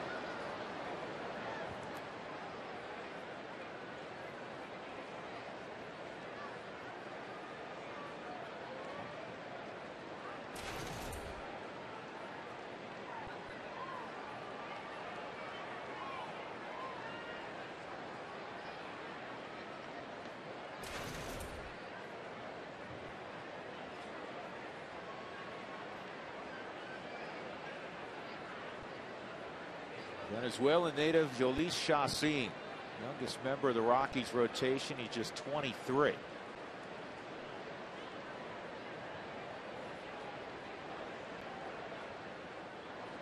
Here's the 2-2 to Morgan. And a high fly ball, well hit to right center field. Dexter got there. Wind really aided the flight of that baseball. I don't think it was hit that far. And the reason I say the wind played a role with it, Drew, is it got into right center. It looked like it moved to the left side. 3-2 after the 2-run home run from Hart.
By Corey Hart, bottom of the 5th inning. Mark Ellis, Todd Helton, Troy Tulowitzki against Zach Greinke. Time for our farm report. It's brought to you by Suzuki and Suzuki Auto's all-wheel drive lineup. Suzuki, the power of engineering. Willie Tavares, 2 for 5 with an RBI and a run scored. Willeen Rosario, one of the better catching prospects in baseball, hit a couple of home runs last night. Tulsa won 7-6. Jarrett Clark, a couple of hits for Modesto, and for Asheville, Helder Velasquez. And that was that extra inning ball game last night. 2 for 7. I think they went 13 innings. Went 13 innings in that ball game, and today Asheville was leading at one time. Peter Tago, their sandwich pick from a year ago, had given up 5 runs on a couple of home runs. Going 6 innings in the ball game. He's got a big arm, Tago. He's got a really good arm. It's just a matter of being able to find where it needs to be going, and that's going to be a key in adjusting to pro baseball. Up to 96 miles an hour coming out of high school. Nice body, 6'5". Drew, isn't that pretty, all the lightning out there? As long as it stays out there, it's pretty. Oh, it is pretty. 1-1 on Mark Ellis. See if the Rockies can counter. You know, if they can put together an inning, grind out some at bats, you can run Greinke out of there in the 5th inning, George. He's at 81 pitches. Well, he's averaged right at like 5 2/3, maybe a little bit more per start this year. He has not worked deep into ball games yet. 7 innings, 3 different times. You know, when you look at that dominant year he had a few years ago in Kansas City, the Cy Young season, and you see the stuff, it just makes you appreciate Roy Halladay that much more. And the reason I say that is guys will come out and have, you know, wonderful years. I mean, let's be honest, Ubaldo Jimenez last year, especially the first half, and he's starting to turn this season around. I mean, he's pitched very, very well the last 6 weeks. But to go out year in and year out and be not just really good, but be dominant. I mean, Roy Halladay, he will one day be in the Hall of Fame. Well, there's a chance of that. I mean, because a lot of guys vote on errors. You know, they vote on time frames versus an over body of work. But Halladay, 60-something complete games already. He's got, what, 5 more years on a contract? I mean, it's going to be a while. He's going to be pitching for a long time. He's such a throwback. 230, 240 innings every year. Guys just don't do that anymore. Here's the 1-0 to Todd. And the breaking ball misses away. It's 2-0. Helton is 0 for 7 lifetime against Greinke. He put a charge in one last time up. Nyjer Morgan tracked it down in deep center field. That was the one. He got a pitch out over the plate. I got to see his brother Rodney in the locker room today. Came in from Tennessee to visit for a while. Brought the kids with him. Former linebacker at the University of Alabama, Rodney Helton. Well, he was a great fullback linebacker at Knoxville Central. This is a home run, but it's foul. Well, let me tell you what, Greinke won't be hunting that spot again. Trying to come inside on Todd Helton. He turned on that thing in a heartbeat.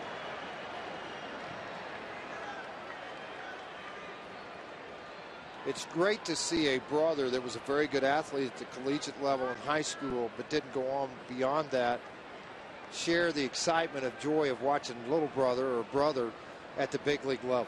I mean, it's neat to see that all happening together. That thing's up there forever. I'm betting on the ball.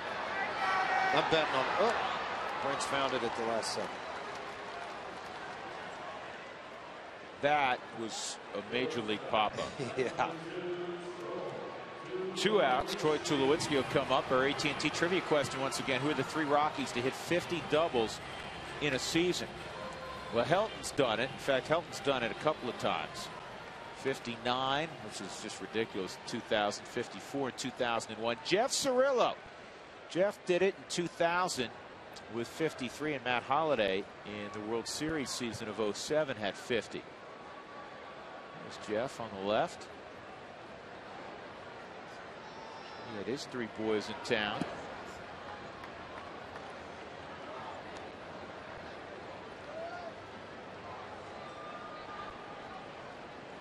Cirillo, a former Milwaukee Brewer. That's who the Rockies acquired Jeff from.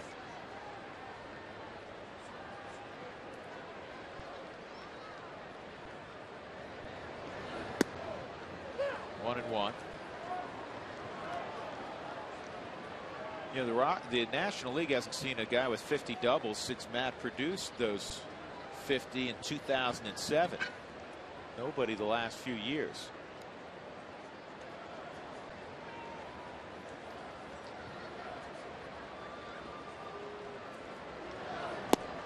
That's a strike 2. 1-2.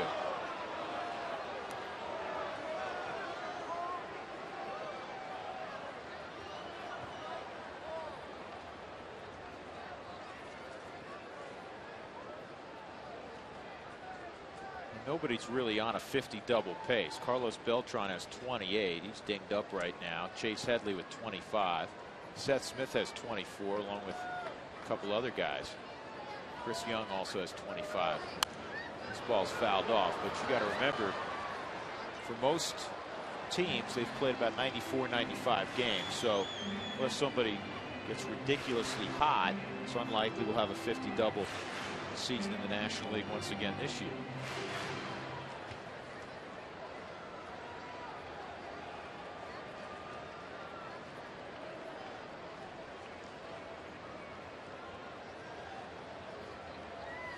Adrian Gonzalez leading the American League. He's got 29. Ben Zobrist has 28.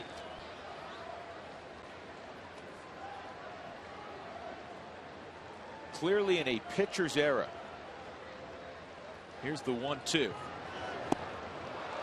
And Zach Greinke works a 1-2-3 fifth inning. Milwaukee's close to within one as we go to the sixth. It's a 3-2 affair.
And we'll take a look back at some of the greatest Colorado moments in the All-Star game.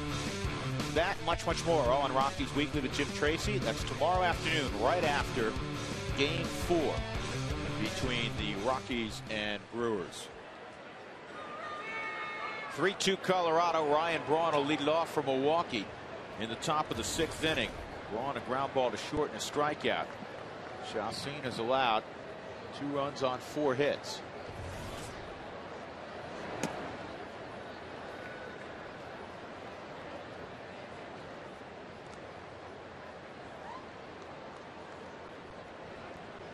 Braun has a couple of successful restaurants in Wisconsin, one right on the river in downtown Milwaukee. And it's a ground ball that gets redirected slightly. Mark Ellis will make the play. One gone as we check in again with Mark Stout. Mark, what's cooking? Guys, we talked to Mark Ellis today about infield defense. The Brewers come into this game tonight with the most errors of any infield, 49. Compare that to the Rockies with 25. The A's were second worst with 47. And Mark Ellis said, yeah, it's night and day difference playing with this infield, especially with Tulo next to him, and he makes that most recent play. Guys? All right, Mark, thank you. See the Toyota scroll, and all right, Jose Reyes, Jurgens MVP, Kimbrel Rookie of the Year. Lance Berkman had a great year for the Cardinals. You can't deny it. Yeah, he's had a fabulous year. A vote for Prince Fielder. A vote for Jair Jurgens. Freddie Freeman. I mean, think about it. There are 2 guys on the same team who could be Rookie of the Year, George. Yep. Freddie Freeman. No question. And Craig Kimbrel.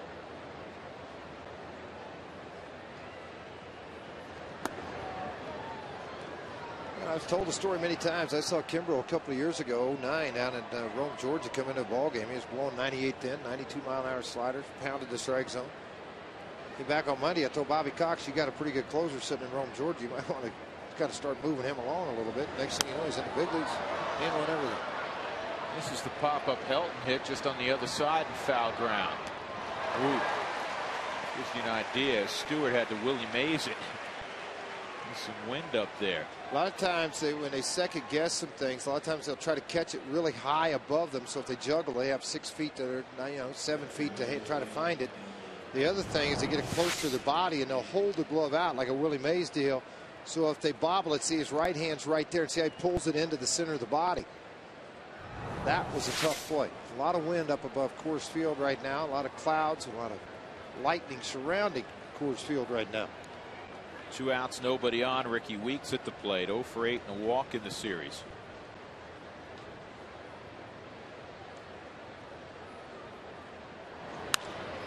And this ball's well hit to right field, and it is gone. No, off top of the wall. Yeah, it hit halfway up that scoreboard, which it's hard to see because of the white numbers a lot of times. You don't see the travel of the baseball. I saw a fan react. I thought that ball hit on top. Fortunately, it did not. It's a 2-out double for Weeks.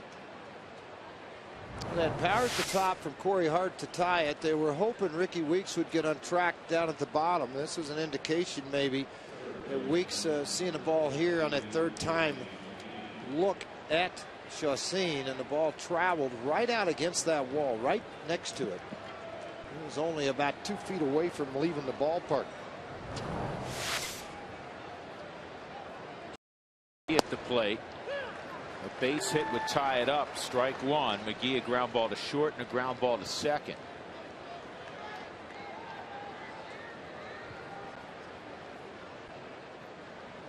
He struggles with the ball away from him. And that is going to be gloved by Tulowitzki, and he gets McGee by 2 steps. Gold glove defense by Troy Tulowitzki keeps the Rockies in front by a run.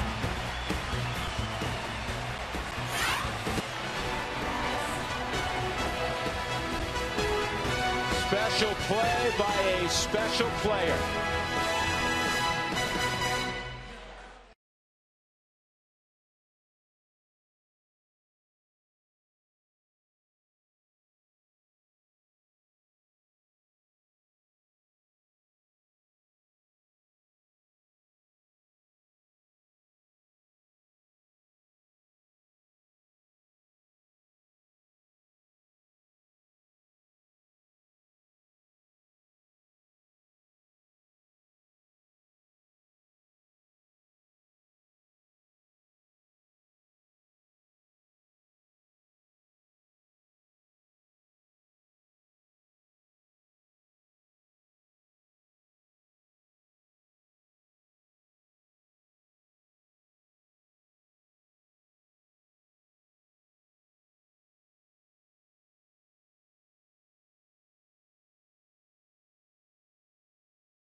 This replay brought to you by the Colorado Lottery. Great defensive play a moment ago.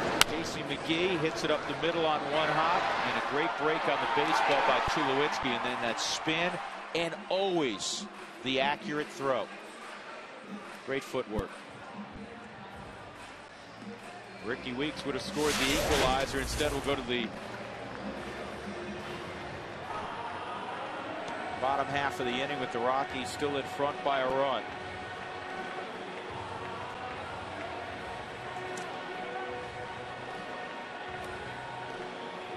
Milwaukee's made a change.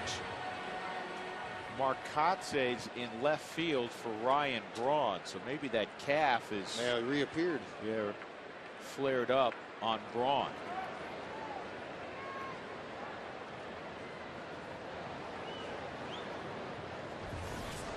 Seth Smith had a bullet single to left his last time up. He's 1 for 2.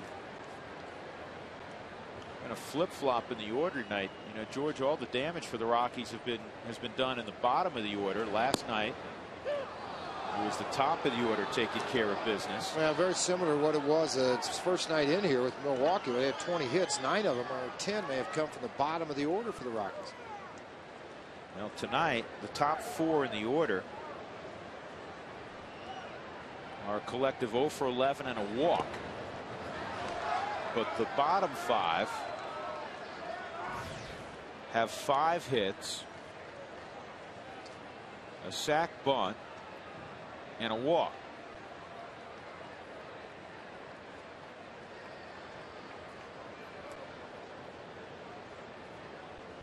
'97th pitch by Greinke, and this ball is driven to right center field. Morgan's going to get there. See, that slight playing to pull got him the ability to make a play there. Cannot hit it any harder than that.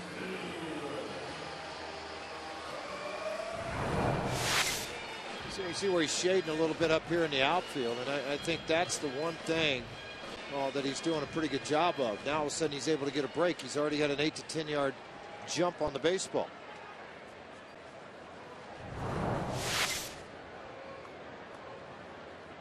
Ian Stewart, a couple of hits tonight, triple and a single, and he takes a strike.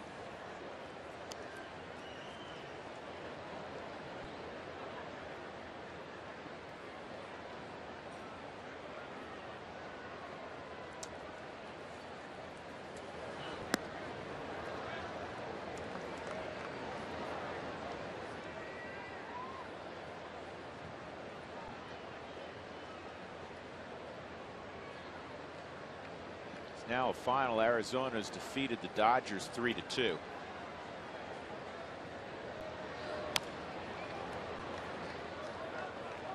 Seventh inning in San Diego, 9-2 Padres.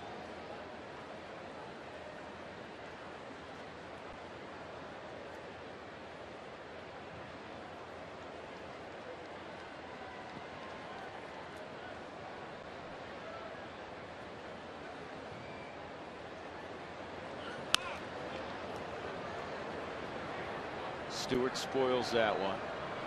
Other National League scores: Florida beat up the Cubs at Wrigley 13-3. Mets all over Cole Hamels. Scott Hairston had a career best 5 RBIs, an 11-2 win for New York. Houston, a rare win. They beat the Pirates 6-4, knocked the Pirates out of first. Strike 3. That's that pitch still that Ian Stewart struggles with. 2 outs.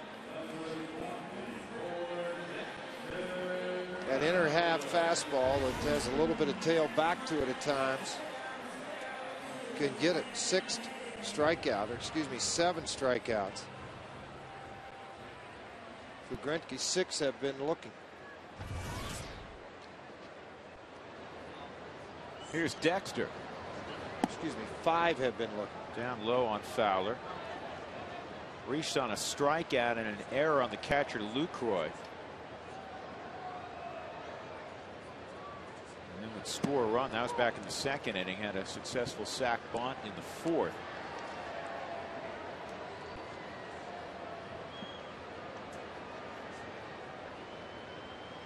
Those are good seats there in the Coors clubhouse.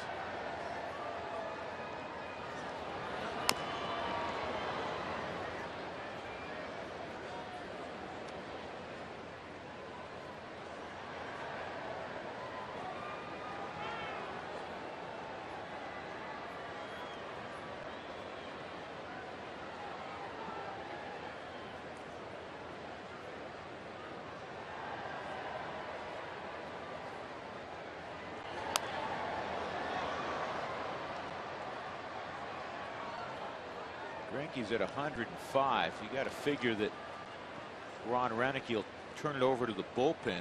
An all right-handed bullpen now, George. They made a move. They moved Braddock back. Dillard's up from the minor leagues. Pitched. He's been up here a couple of times.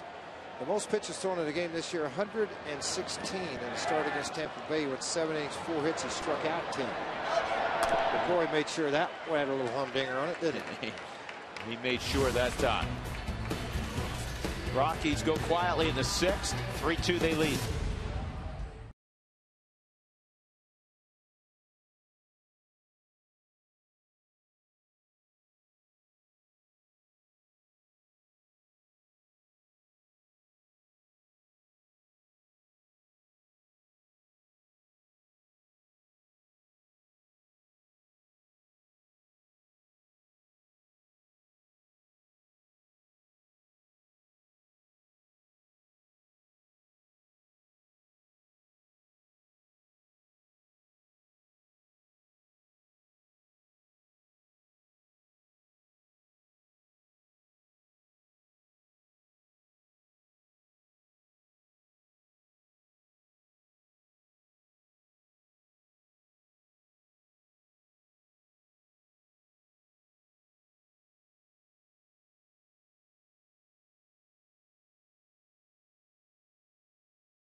Lexus look back.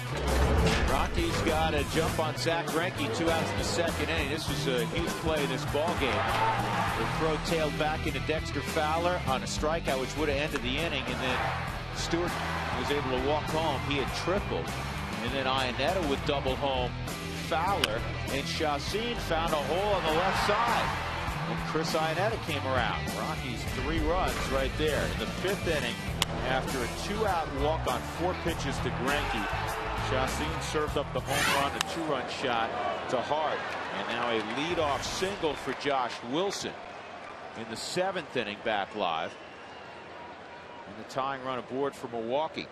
That look back brought to you by Cooney Lexus, where luxury has an address. And Reynolds getting loose.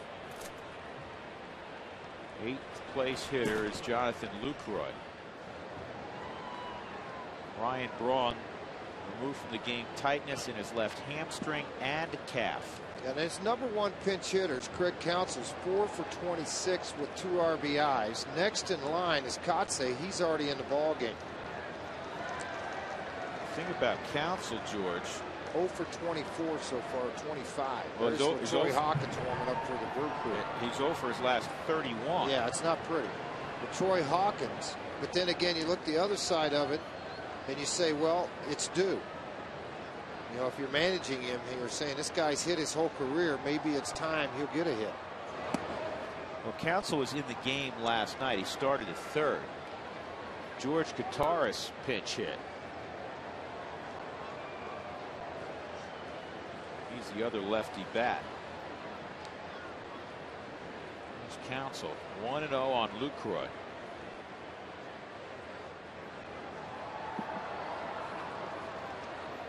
Chacin love to get a ground ball here.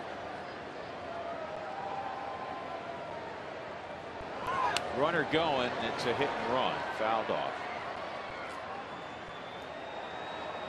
All you're trying to do there by putting him in motion is obviously to stay out of the double play ball. Chacin tonight has 11 ground ball outs, so it would tell you if it's in play, pretty good chance of it being on the ground in the double play turn.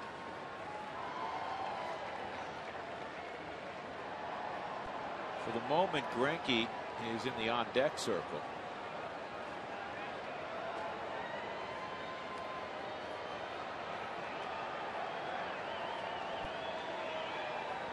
Ground ball outs to 5 punch outs. Those are the numbers you come to expect from Chacin when he's on. And he gets a ton of ground ball outs, about 75%. And almost a strikeout per inning pitch. Runner going again, and this is to shallow right. Can Smith get there? Didn't catch the baseball.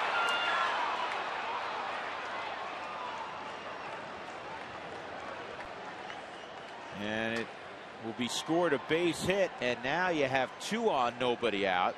So you assume Greinke will hit to sacrifice bunt. Well, the minute I say that, Greinke's been called back. Well, Council's a very good bunter too, though. But you're going to burn a player in a tight ball game. But Greinke coming from the American League, even though he bunted one earlier, I don't know, maybe they just want to make sure this thing gets there. Man, right off of the glove, a ball you would think would be caught. Smitty, if you ask him, he would probably tell you, should have had it in my glove.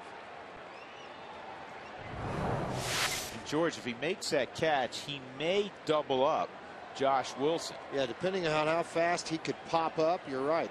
I think he could have a very good chance of doing that.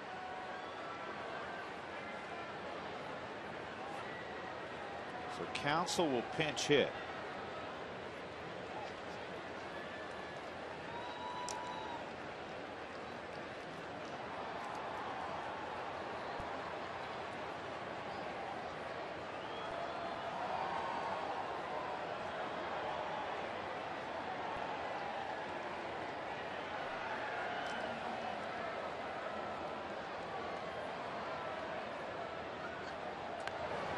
Counsell gets the bunt down. They had a play at third, and they'll get the out at first. Chacín couldn't get it out of his glove. He had a play on Josh Wilson. He flew off the mound. Important thing, make sure you get at least 1 out. You're right. He's coming off that mound in a hurry. He spins and then just could not get a grip on the baseball, so he has to revert back and then fire that bullet to first base. Another look as he came off of the mound and grabbed a hold of it. See fumbling of the baseball and then able to get it to record Counsell at first. What you're going to get here is probably the last hitter that Chacín would face. You have Nyjer Morgan and then Kotze behind him because Braun had to leave the ball game. 2 left-handed bats. So Chacín will try to get Hart. Ball 1. Time for today's CenturyLink high-speed pitch. Greinke at 95, Chacín at 94.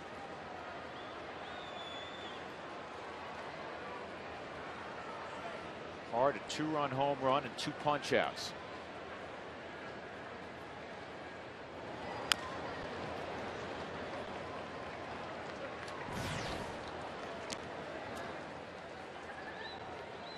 With the ability that Chacín has with his slider, if a hitter's watching the ball come into home plate and you can't tell whether it's going to dive in on him or dive down and away. Either way, if you try to hit the baseball, you're typically catching the top half of the baseball.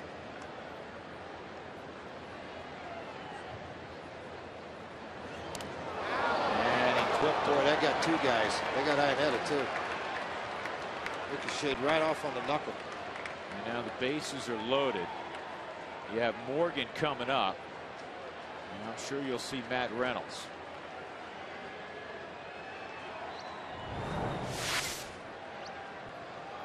A running fastball. Let's watch and see. Once it catches the elbow of Hart, ricochets and right. Oh man, on the knuckles. I mean the knuckles of Chris Iannetta.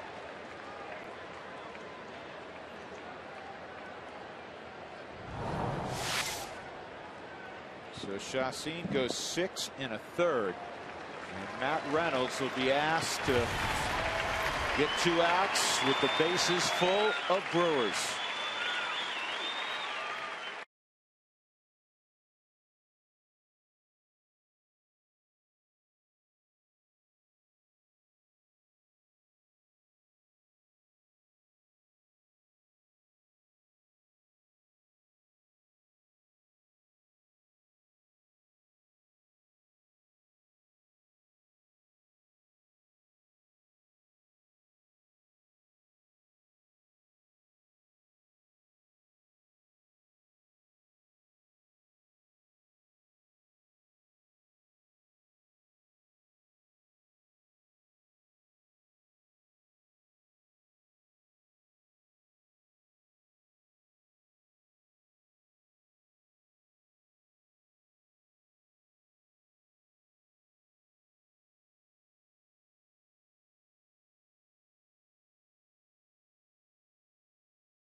RockyMountain.rootsports.com. It's your home for the latest Rockies videos and scores during the season. Plus, sign up for our e-blast to keep you connected to your favorite team all season long by clicking on the envelope icon on the home page.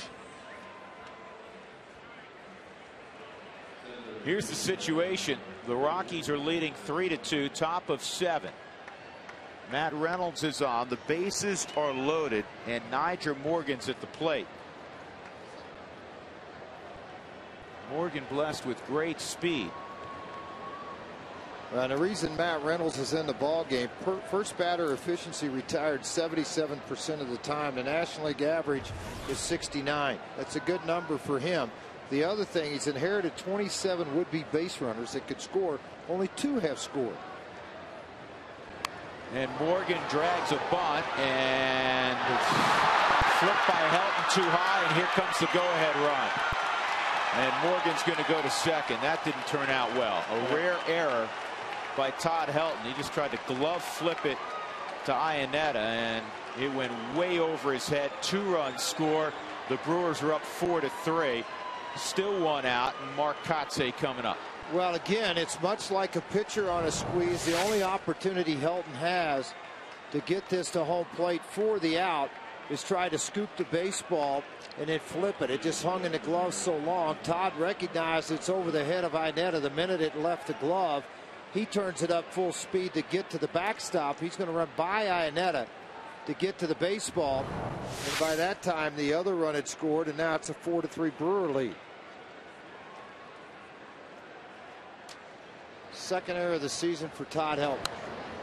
Kotsay's 5 for 10 left on left this year. Left-handers have hit 242, 15 for 62. Make that 16 for 63 now with a base hit by Morgan. For those that keep a book, it's a bunt single and an RBI, and then an error allowing everybody to move up a base in that 4th run to score.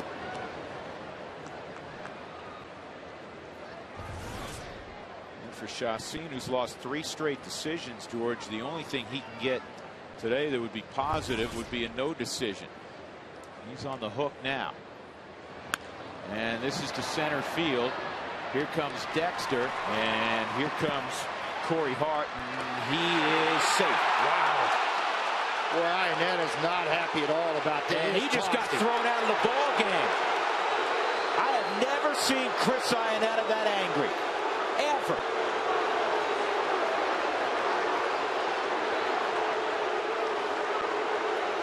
I mean, Corey Blazer threw him out in a nanosecond.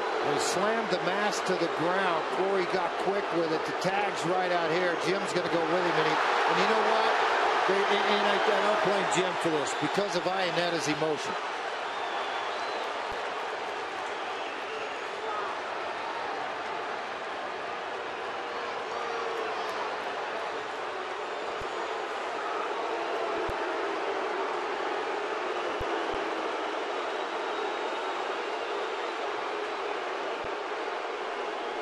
Alfonso recently recalled will have to come to the bullpen, get dressed, and then he didn't anticipate seeing him in a game tonight. It would be tomorrow.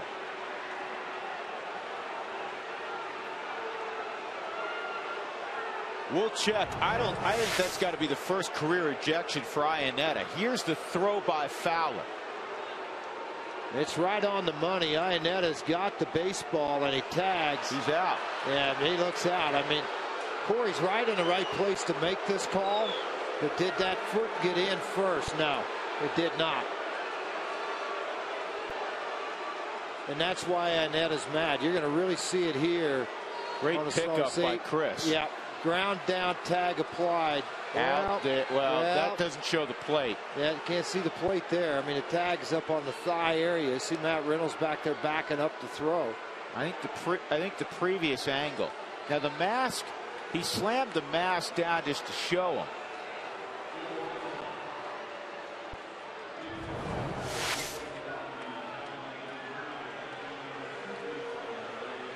Brian Honora was the original umpire. He threw his back out on the first game on Thursday.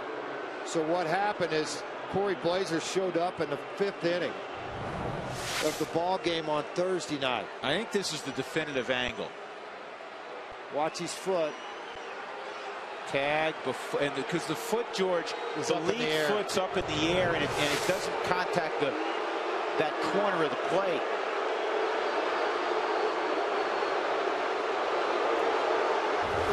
You have now an incensed crowd of more than 40,000. It is 5-3 Milwaukee with Prince Fielder at the plate. 2 outs.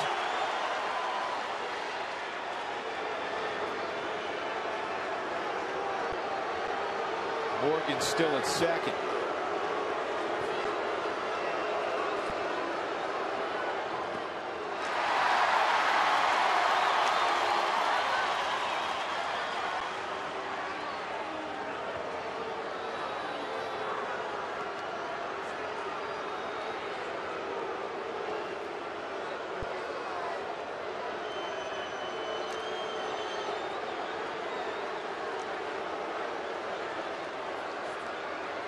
Perfect throw by Dexter Fowler. There's the 1-1 to Fielder. Swung on and missed. It's 1-2.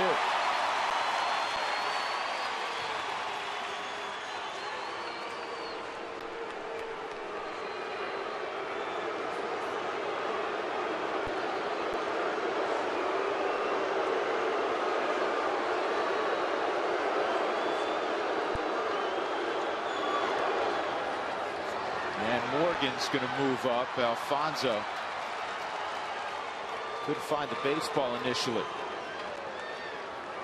Well, welcome to the Colorado Rockies, Eliezer Alfonso, former San Francisco Giant. He was tearing it up at Colorado Springs, swinging the bat. Just came up yesterday from Matt Pagnozzi.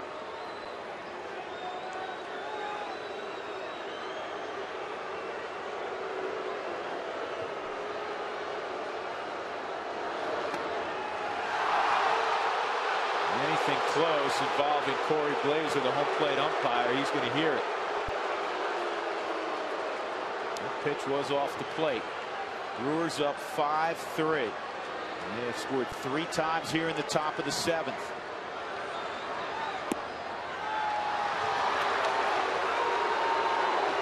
And now a decision coming for the Rockies.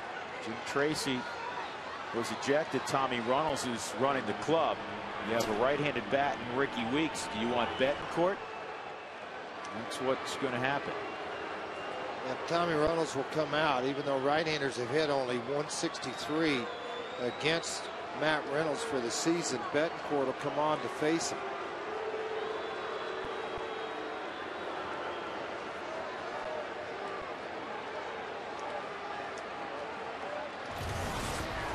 Two outs in the 7th. Rockies trailing by 2.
And Jim Tracy tossed.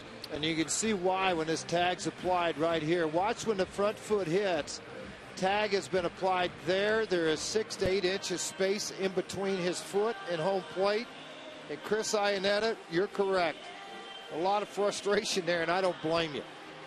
Jim Tracy backing his catcher, and yep, it was a blown call. The youngster did not see this one correctly. He was in the right position.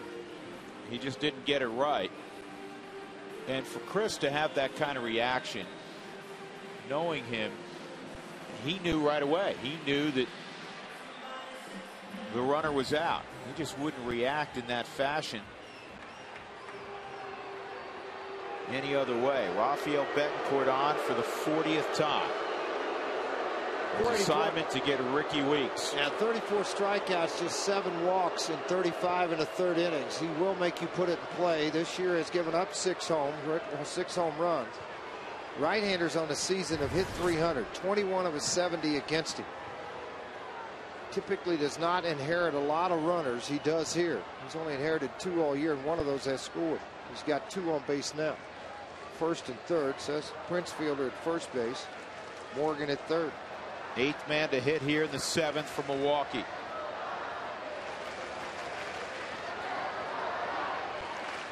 Team that is 3-12 over their last 15 road games. Now Alfonso will go to the mound.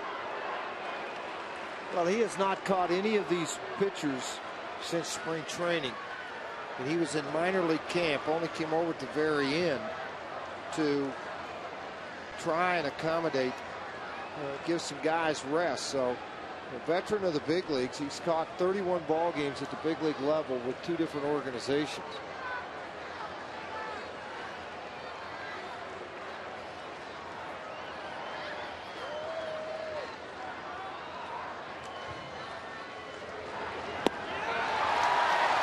Slider at 84 typically starts out with a fastball. That was outstanding slider. 1 strike count. Alfonso's from Venezuela.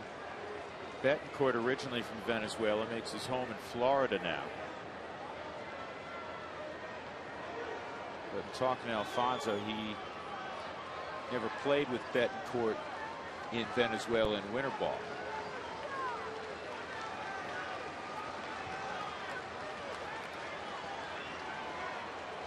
Played with Johnny Herrera in winter ball.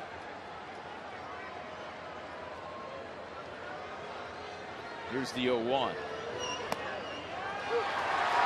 2-strike count.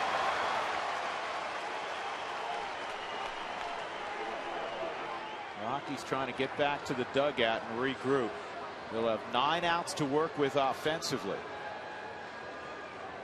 Morgan's at 3rd. He had the bunt base hit. Prince Fielder's at 1st.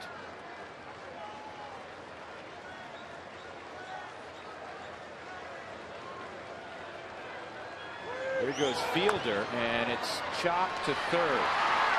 And Stewart will throw out Weeks. 3 runs in the inning, and the Brewers have a 5-3 advantage. Stretch time at Coors Field.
show today, talked about Mike Coolball and the book The Heart of the Game. It was 10 years ago today that Mike Coolball made his Major League debut with the team the Rockies are playing, the Brewers.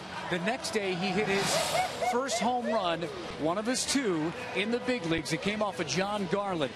You may know the name Mike Coolball, you may not know the story, but you should. It was 4 Julys ago that he died at the age of 35 when he was coaching first base for the Tulsa Drillers, the Rockies AA affiliate, and he was hit by a line drive foul ball. A tragedy indeed, and I recommend the book Heart of the Game. Rockies fans will notice many names in this book, and it's the great story of Mike Coolball, and we recognize him 10 years of the day that he made it to the big leagues, guys.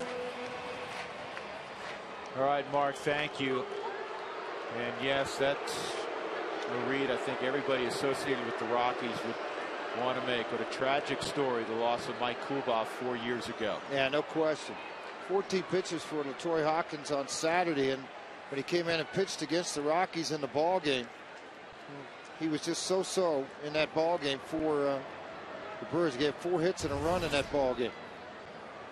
But he still possesses a very good fastball. He'll run it up 90-95 miles an hour. And Alfonso with great numbers, as Drew mentioned, in AAA. 319, 12 home runs, 37 RBIs for Alfonso. He's tearing it up down there. He's getting his opportunity. I don't think he felt like he was going to be in this game. First career ejection of Chris Iannetta. Second time this year Tracy's been ejected. And Hawkins misses there. The former Rocky is behind 2-0.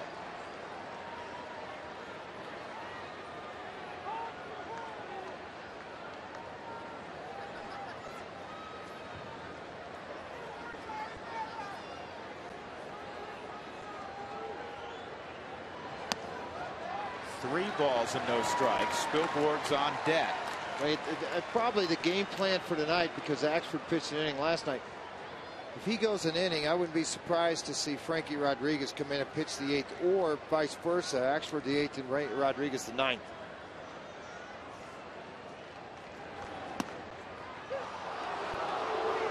Right now, Corey Blazer, forget about it. Anything you call against the Rockies right now, you're just going to get busted on it the entire time.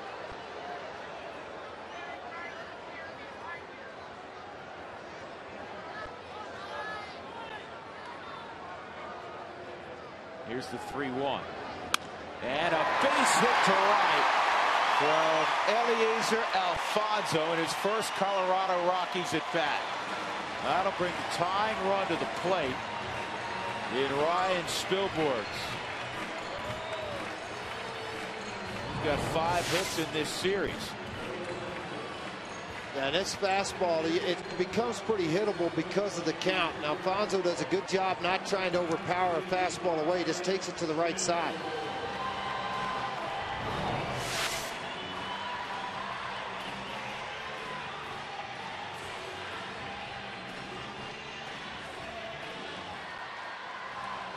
Spilborg's the huge Thursday night. 4 hits and 4 RBIs, including a home run off the foul pole in the bottom of the first inning in that ball game Thursday.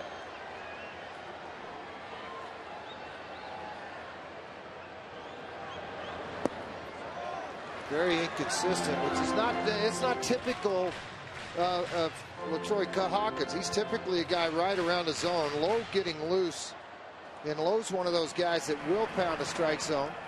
The ball club, when he pitches, they're 29-18 when Lowe's in a ball game. Spilborg's rips it up the middle. Back-to-back hits.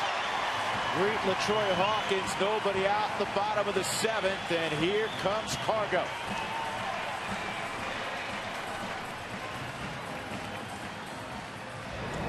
Obviously, this inning not started it all the way they wanted it to if you're on the Brewers side, and on the Rockies side, you're pretty excited. A guy that didn't think he'd get in the game gets a base hit. The other guy that hits well after the 7th inning at Spilborg's, he gets a hit.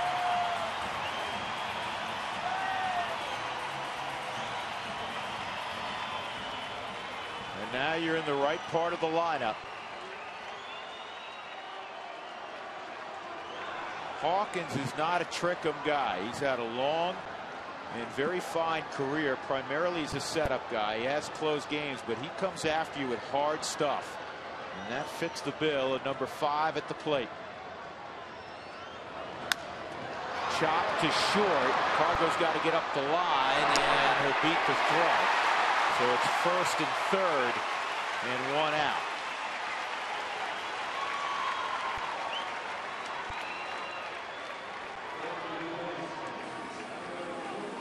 Hitting is tough enough, George, and you can take all the BP you want. Cargo is really locked in. But you take a few days off, that's all it takes to disrupt the timing a little bit. Yeah, no question. And again, that's something that you want to attack it. You think he's coming in a certain spot. He doesn't. But, hey, here you go. And it wouldn't surprise me here because of the ability of a veteran guy like Ellis at the plate. If he can work 2 pitches to give Cargo a chance to steal a base. You know, to get to second base where you can have a scoring opportunity on a base hit to tie the game. And you know what? He's saying, no, ain't going to happen. I'm going to go down and get my guy out of the bullpen that has the heavy sinker and Lowe. Plus the fact managers will play the card sometimes. And with Lowe in the game, they're 29 and 18. With Hawkins in the game, they're 13 and 15.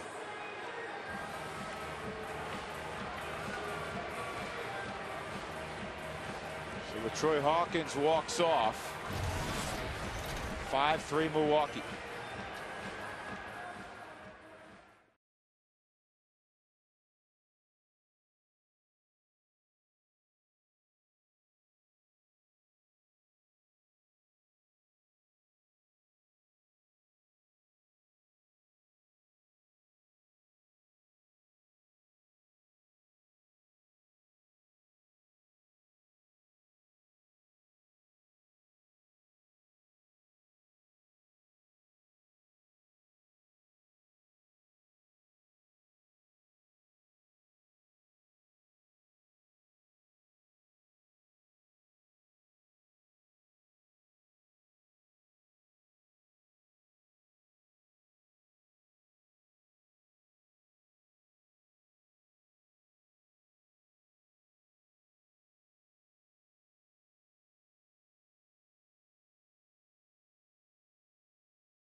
And third for the Rockies in the 7th inning.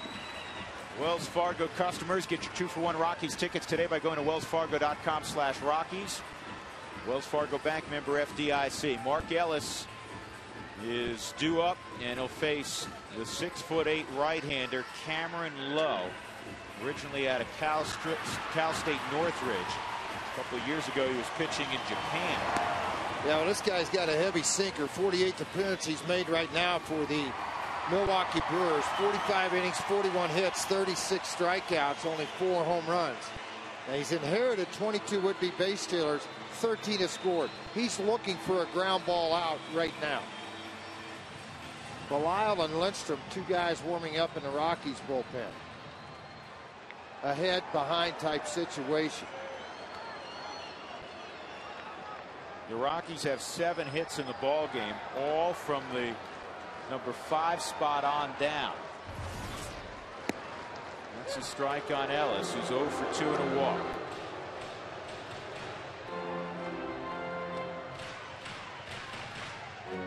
Eliezer Alfonso came in for Iannetta when he was ejected.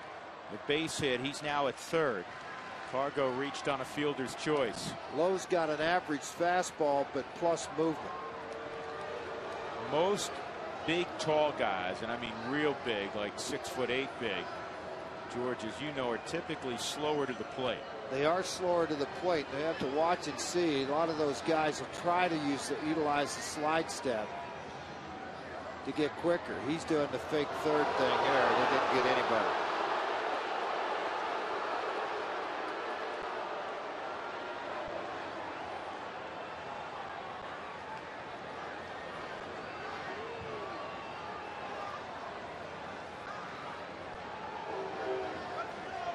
Pretty good lead by Cargo.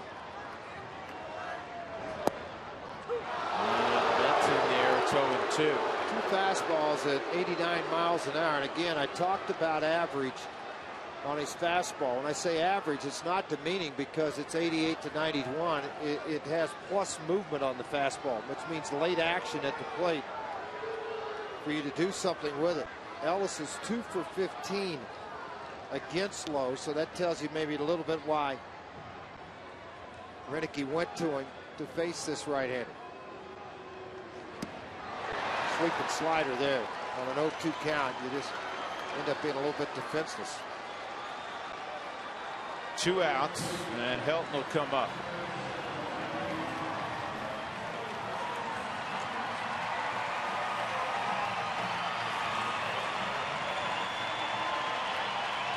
Caught a ground ball to second and a deep drive to center that was caught, and he fouled out to first. 0 for 3, all against Zach Greinke.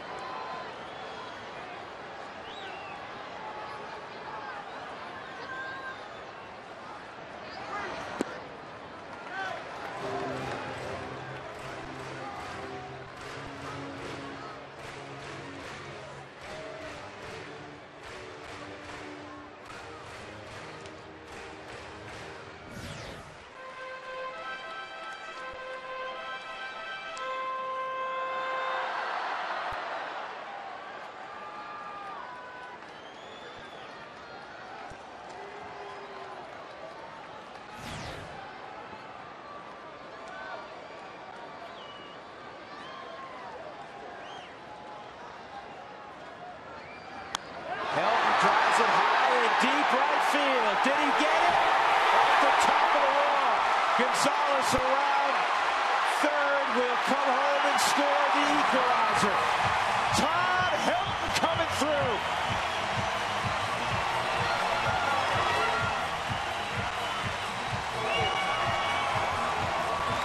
We're all tied at 5.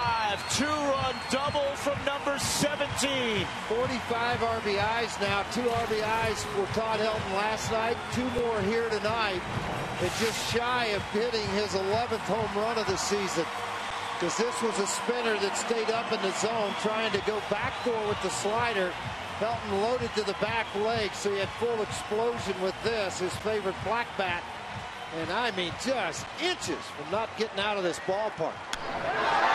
He thought he might have had it here. Once he saw the ball come off the wall, he was trying to get to second base before the throw got there, so he would not be tagged out before the run crossed the plate.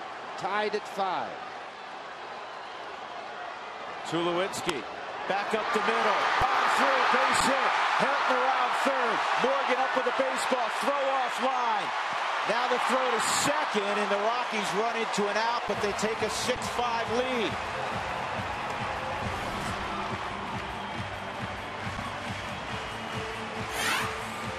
Troy Tulowitzki, a base hit up the middle. The Rockies, just like that, lead it 6-5.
Todd Helton a 2-run double to tie it, and then he comes around on the Tulowitzki single. Oh boy, what happened here?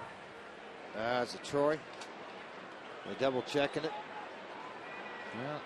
Tulowitzki went out to his position, and Scotty Garrett just came out with him. And of course, you wonder about the quad. Well, he's not going to play around with it. It's the 8th inning, so I mean, you know, I can tell you right now.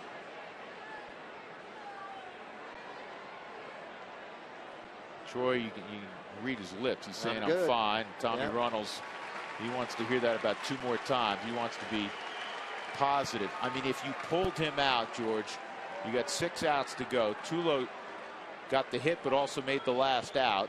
You don't know if he's going to come up again, and you have a great defender in Jonathan Herrera. Well, he's not going to play. He's not going to hurt himself if he thinks that's a position he's putting himself into. That's not going to happen.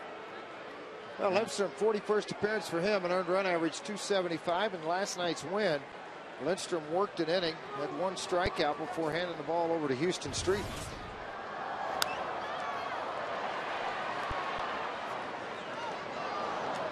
Talk about a quick counterpunch. 3 in the top of the 7th for the Brew Crew to take a 5-3 lead. And then the Rockies come right back with 3 of their own. They're up 6-5. Casey McGee with an 0-1 count.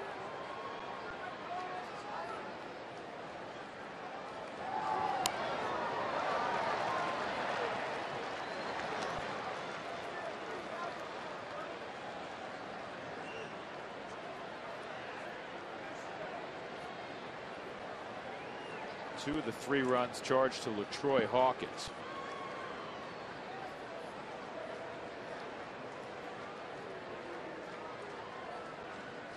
Here's the 0-2.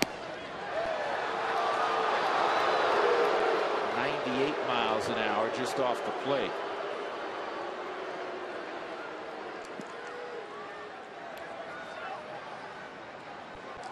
Josh Wilson on deck. And a ground ball up the middle. Tulowitzki with good range, and Helton couldn't scoop that. Alfonso backing up, so there won't be any advancement. Wouldn't you know it, a guy with a bad quad, the first ball of the half inning, and he's got to bust it hard to his left. Well, he told the manager, the acting manager, he was good to go, and then yeah, he's got a busted hard left, and then the pick by Helton, which you've seen so many times over at first base by Todd Helton. So an infield hit for McGee. And Josh Wilson up.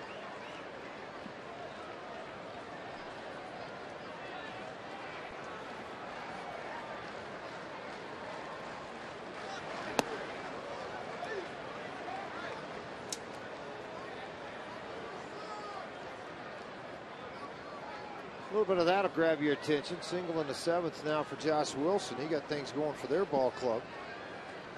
And they're able to put 3 on the board.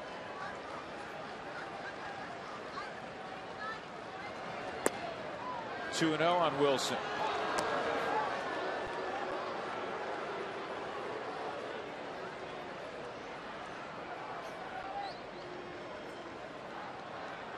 Nobody warming up down in the Rockies bullpen at this time, so it's Lindstrom's inning to shut it down.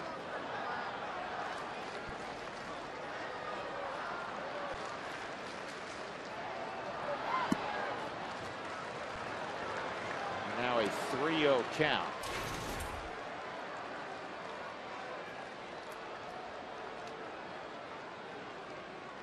Rockies have reshuffled the deck in the 8th inning. It was Betancourt's spot, but because of ineffectiveness, he's lost that spot. And it's not necessarily Matt Lindstrom every time, but sometimes it's a committee thing, a matchup thing. See Belisle for an out or 2, and then if there's a lefty coming up, you could see a Brothers or a Reynolds. Obviously, Reynolds has already been used tonight. Trying to bridge your way on the plus side to Houston Street in the 9th.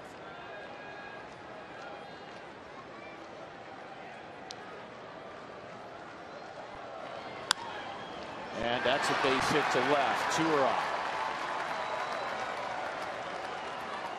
And the longer you wait, the harder it is to get everybody going in the bullpen. Meaning, you know, you got to allow them at least 15 to 20 to get loose. And that's what Apodaca's doing, going out now to visit with Lindstrom if there is a call to the bullpen. Spend at least $25 in transactions at King Soopers, and you can buy up to 4 Rockies tickets for $14 each. That's right. Spend a little money, $25 out of King Soopers, and then you can go get your 4 tickets to a Rockies game for $14 per ticket. Yuniesky Betancourt is going to pinch run for McGee.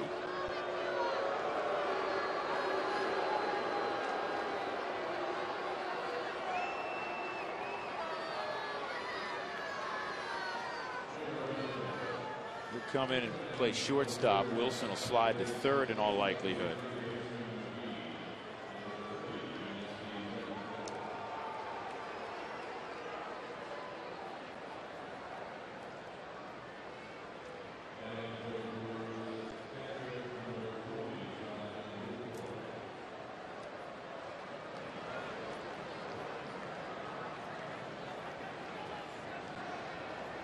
Lucroy at the plate.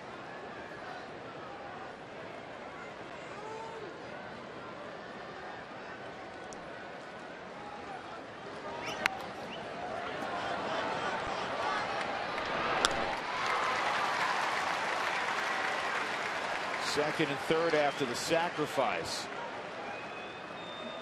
And George Kataris will come off the bench for Ron Renicky.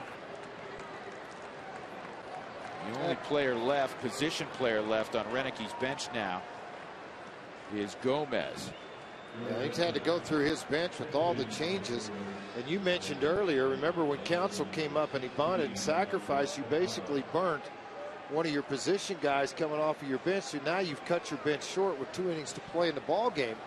And you did not have that when you could have let Greinke gone up and allowed him to do this. Well, Contreras on the season as a pinch hitter, 2 for 4 with an RBI.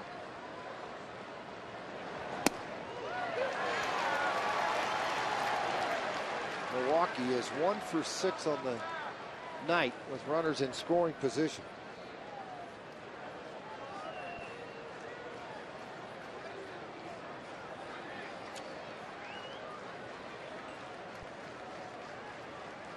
Here's the 0-1. Swung on, foul tip held by Alfonso. It's 0-2.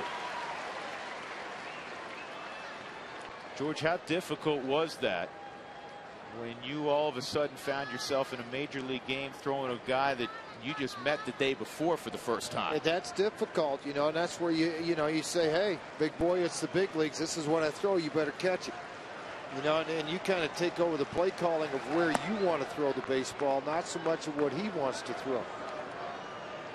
And you can shake off. And how do you let the catcher know you want different locations? A lot of times you'll tap down on the thigh for location and on the chest for, you know, if I want to go away, if it's down, I'm going to change it. If it's down, I'm okay with it above. And a lot of times you'll just hold steady until you give the sign. Break the ball, want it in the dirt. Soft tap it. Good job. Great job by Lindstrom. And they're coming home with it. The throw is wide by Helton. And Betancourt scores to make it 6 apiece. Boy, you liked your chances there. Once Todd got the baseball, he is so accurate and has such a strong arm. But he needed a perfect throw, and the throw is a little bit behind Alfonso. Betancourt scores, and it's 6-all. An RBI for Kataris. Let's look at this throw, because it appeared to me Alfonso may have gotten out in front of the home plate area. See, as he walked and continued there, Helton grabbed a hold of it. Now, that ball was back behind the home plate area, and Aaron throw it by Todd. And this ball just sailed on him away, and that took away any chance for Alfonso to make a tag on it. Well, this inning's not over with 2 outs and a runner still in scoring position.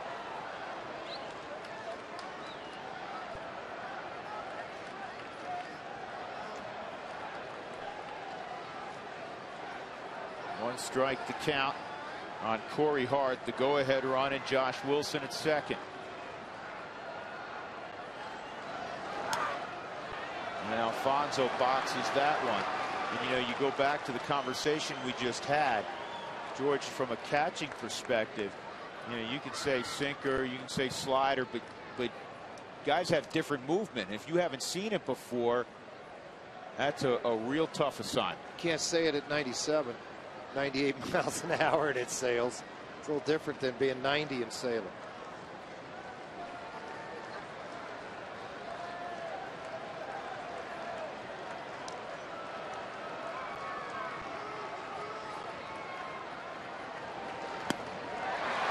Two on Corey Hart.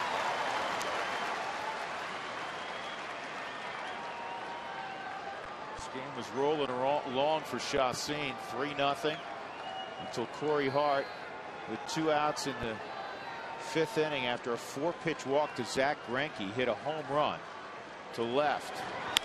Ground ball to third. What a pickup by Stewart. High throw. Help will stay on the bag. Milwaukee's tied it up at 6 as we go to the bottom of the 8th inning. What a pickup.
In Denver, where you can make the world your workplace. Rockies had that 3-0 lead. It was 3-2.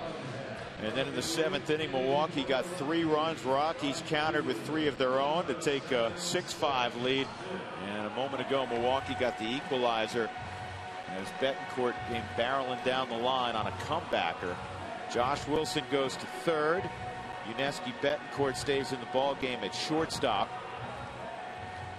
And the newest member of the Milwaukee Brewers, Francisco Rodriguez, is now on the hill.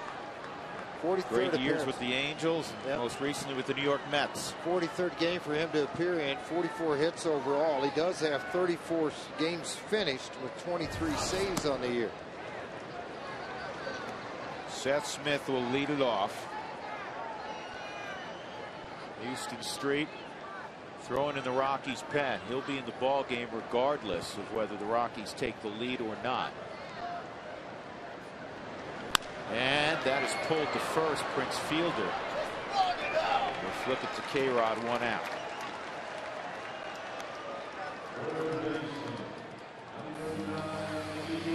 Fans, if you'd like to receive text message alerts when the Rockies score 7 or more runs for the Rockies Taco Special, here's what you do. You text the keyword taco to 720-720. Well, if you've left, I'm a little bit surprised. If you've left the television at home, I'm a little bit surprised also. This has turned into quite an entertaining ball game. Maybe a little too entertaining. 6-6, 1 out. Stewart at the plate. bottom of inning number 8. K-Rod still with some pep on the fastball, George, but it's not mid-90s anymore. No, it's lower 90s, but what he does now is pretty good location, and then the other 3-pitch mix he'll throw with it. A slider that's shorter, quicker, one bigger and slower, but a bigger break, and then a changeup, and a very deceptive quick arm delivery. And the pitch for me, I don't have to hit against him, but to me that he got most of those strikeouts on the 62 save season with the Angels, that power slider. He's got one. I mean, now it's turned into more of a power curveball.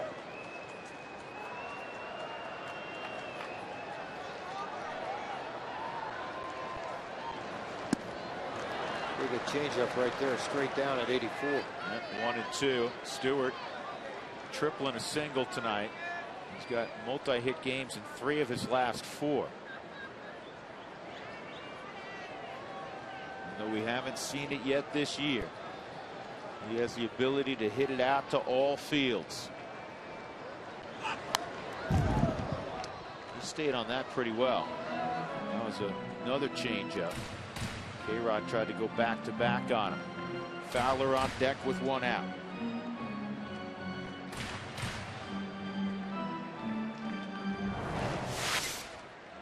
Yeah, all about the hand positioning. It's that Fosh for a changeup where it's not really a true split. It's centered between the middle finger and the ring finger. Yeah, there's pretty good heat there at 92 right on the corner. 2 gone, and Fowler will come up. Late running fastball, but it's all about the location. After showing 2 straight changeups in the strike zone, Stewart gave up on that fastball thinking it was going to run off of the plate and stayed on the plate for a strikeout.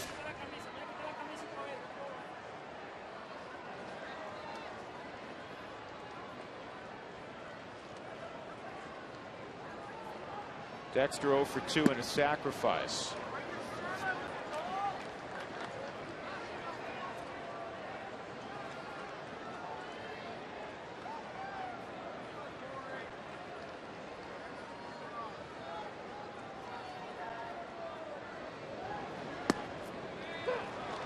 Street in the 9th inning. We'll see Morgan, Kotze, and Fielder.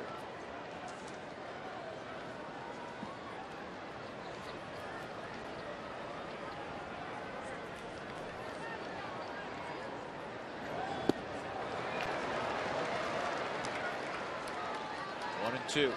To tell how deceptive the Brewer pitching staff has been tonight, the Rockies have struck out 10 times, 7 times looking, not picking up the baseball. Struck out 15 times April 8th at Pittsburgh in a 14-inning ball game, though.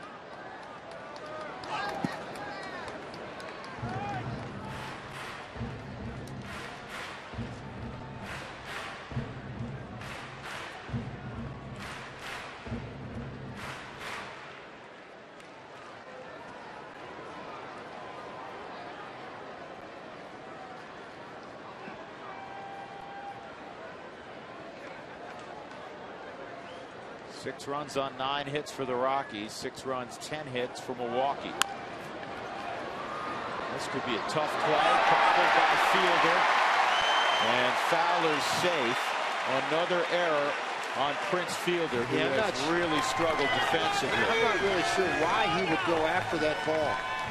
Because Weeks was there. I mean, he was going to make a play on this ball. Watch Ricky Weeks, the second baseman. He's coming over to charge at the baseball. He's clearly behind Prince. Prince has had a very difficult year handling anything coming right at him. And he bobbles this one again dramatically. And again, it's 11 errors on a first baseman. You're right after the All-Star break. That's too many for a winning baseball team. Well, earlier, Todd Helton made just his 2nd of the year. Eliezer Alfonso, who had a base hit in his Rockies debut in the 7th. He came in for Chris Iannetta in the top of the 7th after Iannetta was ejected, arguing with home plate umpire Corey Blazer on a tag play. Breaking ball misses. It's 1-0. Giambi in the on-deck circle. If Dexter takes off.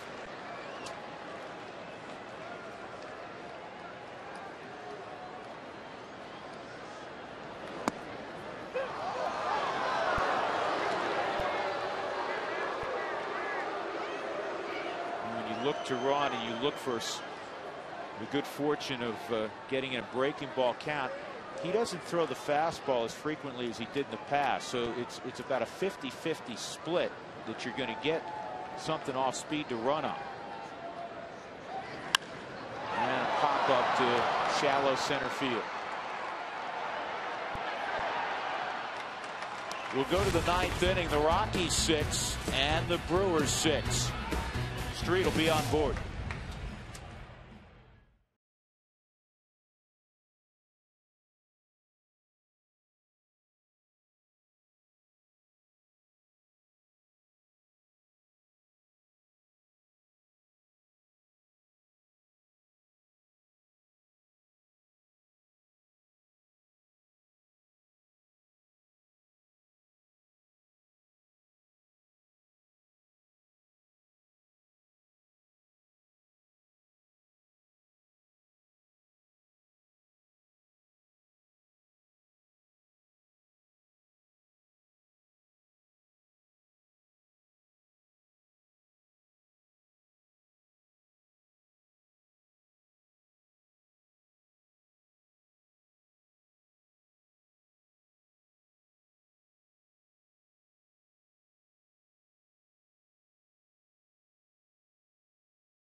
Southwest Airlines, new Rapid Rewards, unlimited reward seats, and no blackout dates.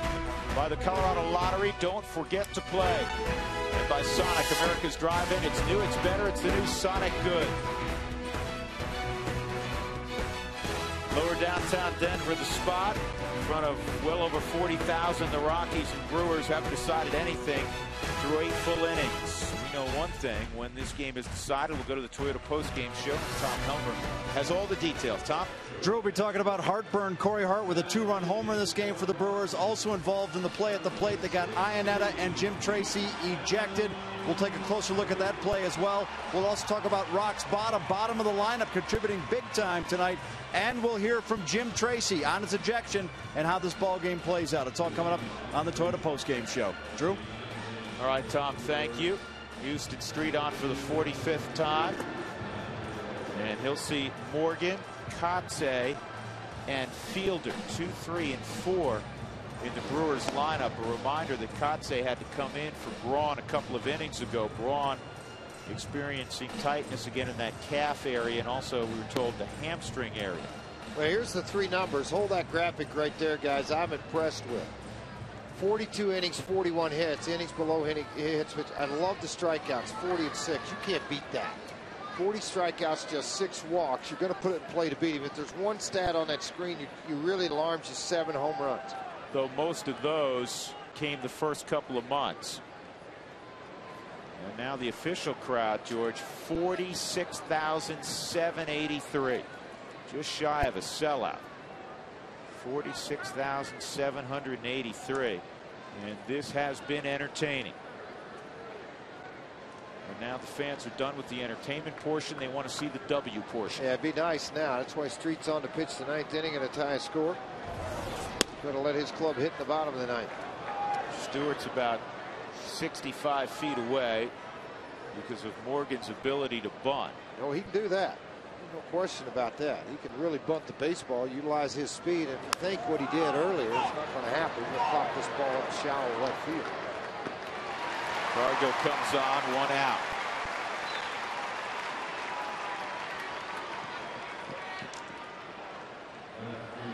That'll bring up Kotze. Windshield issues. Call Safelite Auto Glass at 303-287-5000. Or go to safelight.com.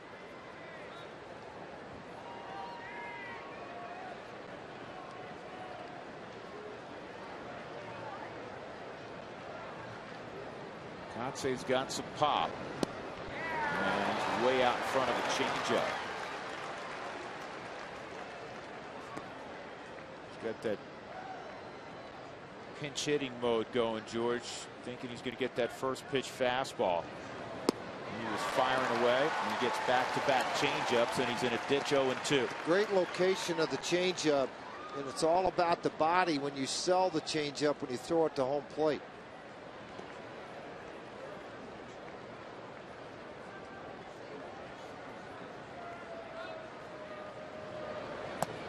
Run the fastball away. 1-2.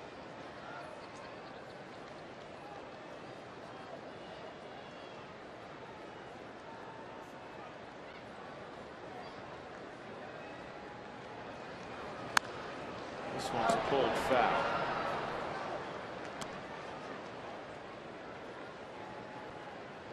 Rockies will have 9-1-2 in the bottom of the 9th inning. Wigginton, Herrera, and Giambi are available. This ball is in the air to left field. 2 outs. And the Rockies are going to get John Axford. Well, you're going to get their A-team. You know, they're trying to do the same thing right here with the extra closers they have. You know, Saito pitched in the game last night, and he's warming up alongside of Axford. So Saito will probably be the guy to come into a tie game if they get the lead. Axford will be the guy to come in otherwise. One scary guy left before that, Prince Fielder. Changeup misses, ball 1. Fielder has faced Street just one time, 0 for 1.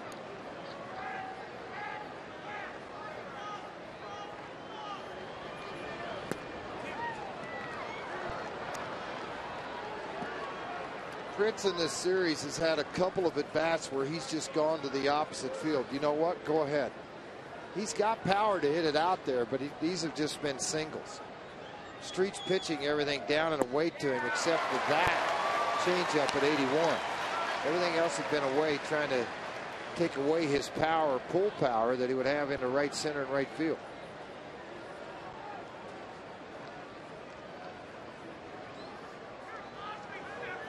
Here's the 2-1. Good pitch.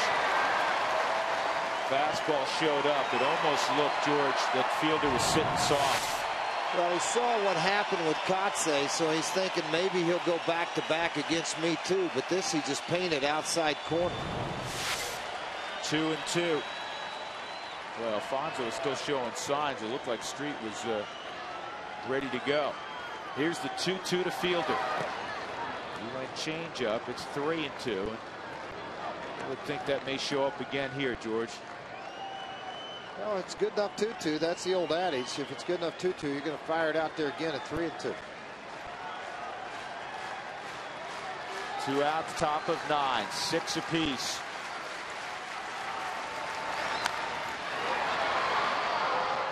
Well, he went changeup, fouled off.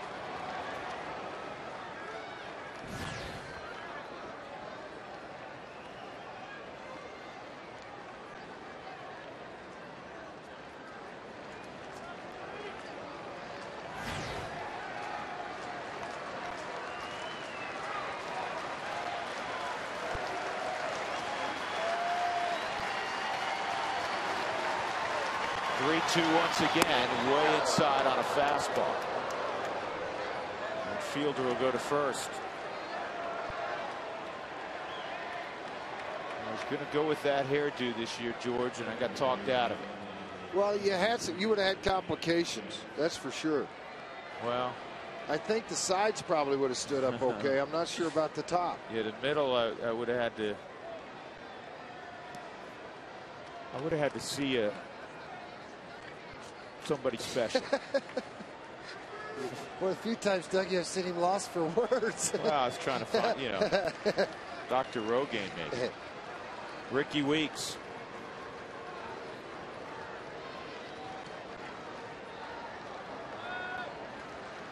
Weeks a double and 4 at bats.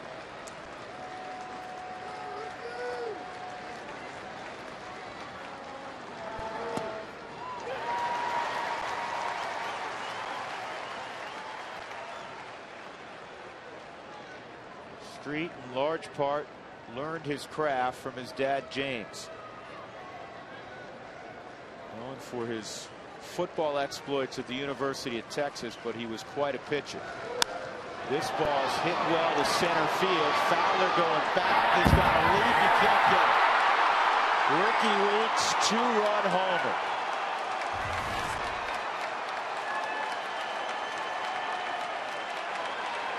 They flip-flopped the batting order tonight for the first time all year when it came to their leadoff man.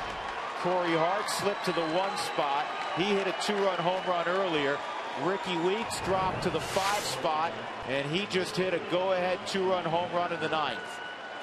Slider that turned into a frisbee. Yeah, it just didn't have a lot of breakdown and a weight to it. Sure enough, this ball carried. But when it left the bat, did you think it was out? I didn't. I didn't think it was going to get out of the ballpark, but it just continued to carry. Dexter heads right to the evergreen, thinking, oh, just a little late with the jump. And of course, Street's frustration, 8th home run given up by Houston. Well, the work's cut out for the Rockies. Giambi, more than likely, could see him swing the bat here and Street to lead it off. 8-6 Brewers.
Transmitted in any form, the accounts and descriptions of this game may not be disseminated without the express written consent of the Colorado Rockies. Ricky Weeks, a 2-run home run a moment ago, his 18th of the year. He's got 61 RBIs. Excuse me, 41 RBIs. And now John Axford will try to close it out. And the Rockies down now by 2. We'll have Jonathan Herrera lead things off, and then Carlos Gonzalez, Mark Ellis, Todd Helton, and hopefully others.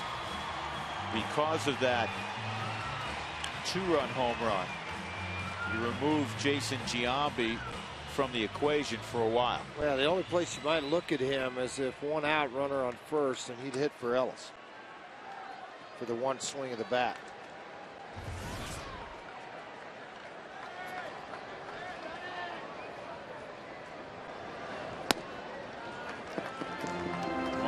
Herrera.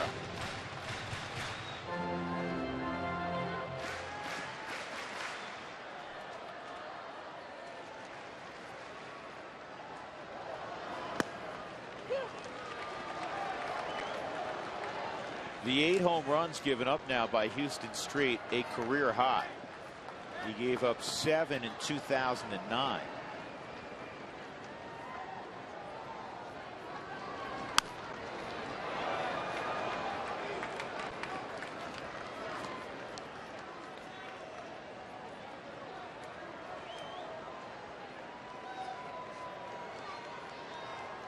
K-Rod just picked up, and there was numerous questions. Who would handle the 8th inning? Who would be the closer? The irony right now for Milwaukee is K-Rod, whose locker was placed in the visiting clubhouse right next to Axford. It's played by Weeks. K-Rod's on the win side right now, and it's Axford trying to save it from K-Rod. Wells Fargo customers can get 2-for-1 club level seats at wellsfargo.com/Rockies. Do it today. Wells Fargo.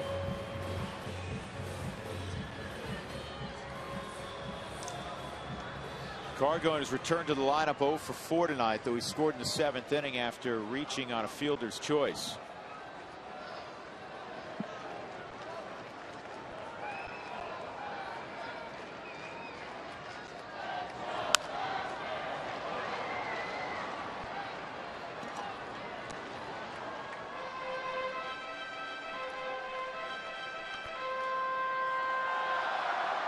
Rockies had a 3-0 lead with 2 outs in the top of the 5th inning.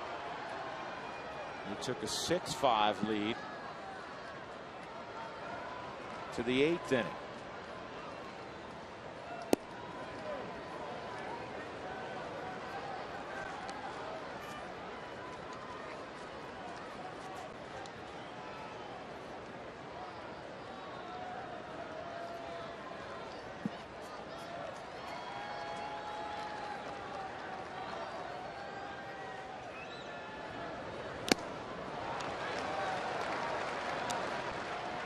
Pretty good running fastball there at 95 miles an hour. I mean, great angles used by Axford. They're right up on top of the baseball. He was driving to that outer half of the plate, doing some authority with it.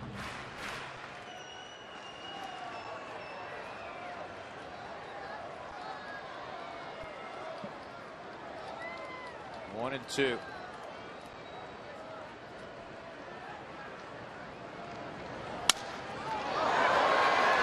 Up the middle, and the throw to first, not in time. It's a leg hit. Betancourt trying to make like Tulowitzki. Couldn't quite get Carlos Gonzalez. So the tying run will come up in Jason Giambi as Mark Ellis was called back. Well, you're just looking to get one guy on and let the big man turn him loose, see if he can get something going. Betancourt wheeled, fired. Very close play at first base, but Alfonso saw it in the way of the Rockies. The crowd standing as the big man approaches.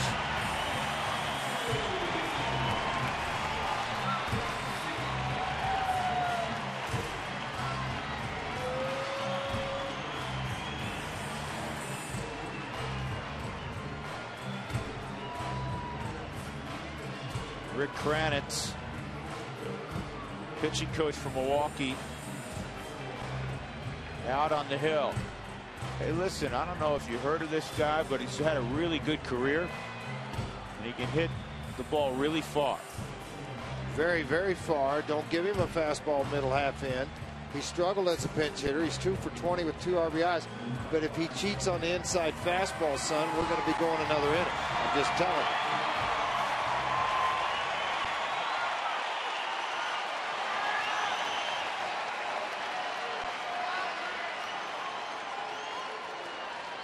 One out.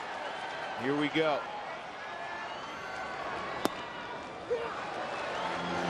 Goes off speed with a slider. It's 0-1.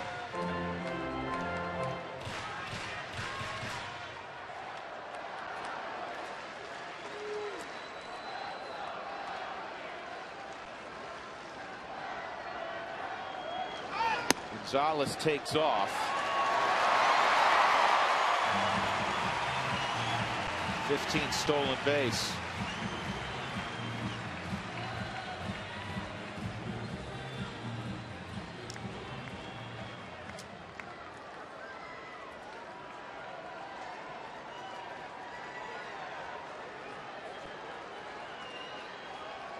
Ricky Weeks is playing 30 feet out on the outfield grass. Inside 2-1. Betancourt, because of the presence of Gonzalez at second, has to stay somewhat on the left side of the infield. And it also opens up that hole on the left side. Not that Giambi goes that direction frequently because McGee has to say in somewhat proximity to third. Wilson at third. See, that's the other thing. It tightens everything up because Betancourt is right behind it. But most closers don't like trick plays. They like getting a hitter out and ending a ball game. They don't like to add things to the mix, and that's pickoffs at second and making moves. But they're just trying to hold him. But the outfield's so deep, and with their arms, not sure they would have a shot at Gonzalez. 2-2. Giambi not happy with Corey Blazer. Not happy at all. A running fastball that he thought was down. I mean, this has huge run and sink to it, folks. And LaCroix does a nice job of reaching out and then pulling the ball up into the strike zone.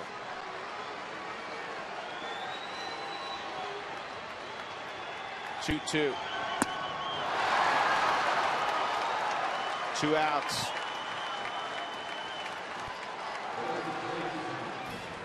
Todd Helton, a 2-run double in the 7th to tie up the ball game.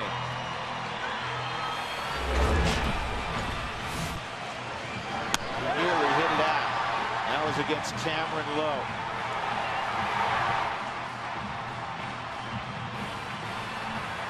Alfonso and Gonzalez scored to tie it up.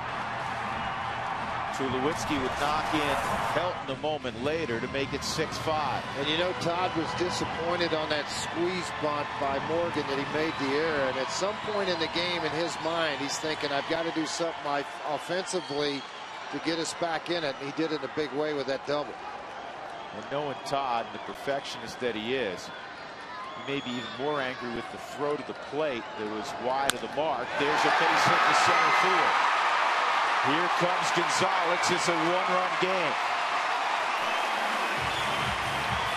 3 RBI night for Todd Helton.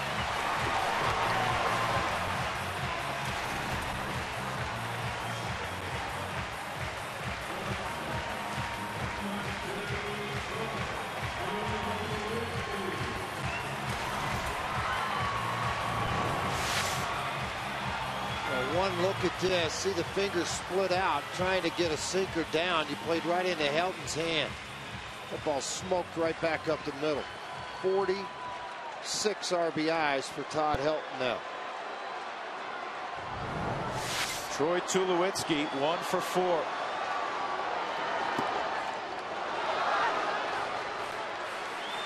Milwaukee playing no doubles, trying to prevent Helton from scoring on a gapper. A reminder, the Rockies have hit that magic number 7. Go to Taco Bell tomorrow between 4 and 6 to get your Rockies taco special. 1 strike count on Tulowitzki.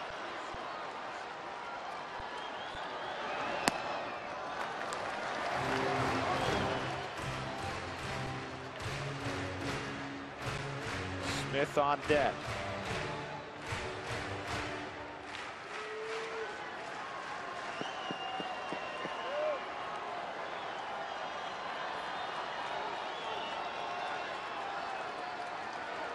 He's only 3 for 4. Let's see what happens. This ought to be fun. Helton was 1 for 4.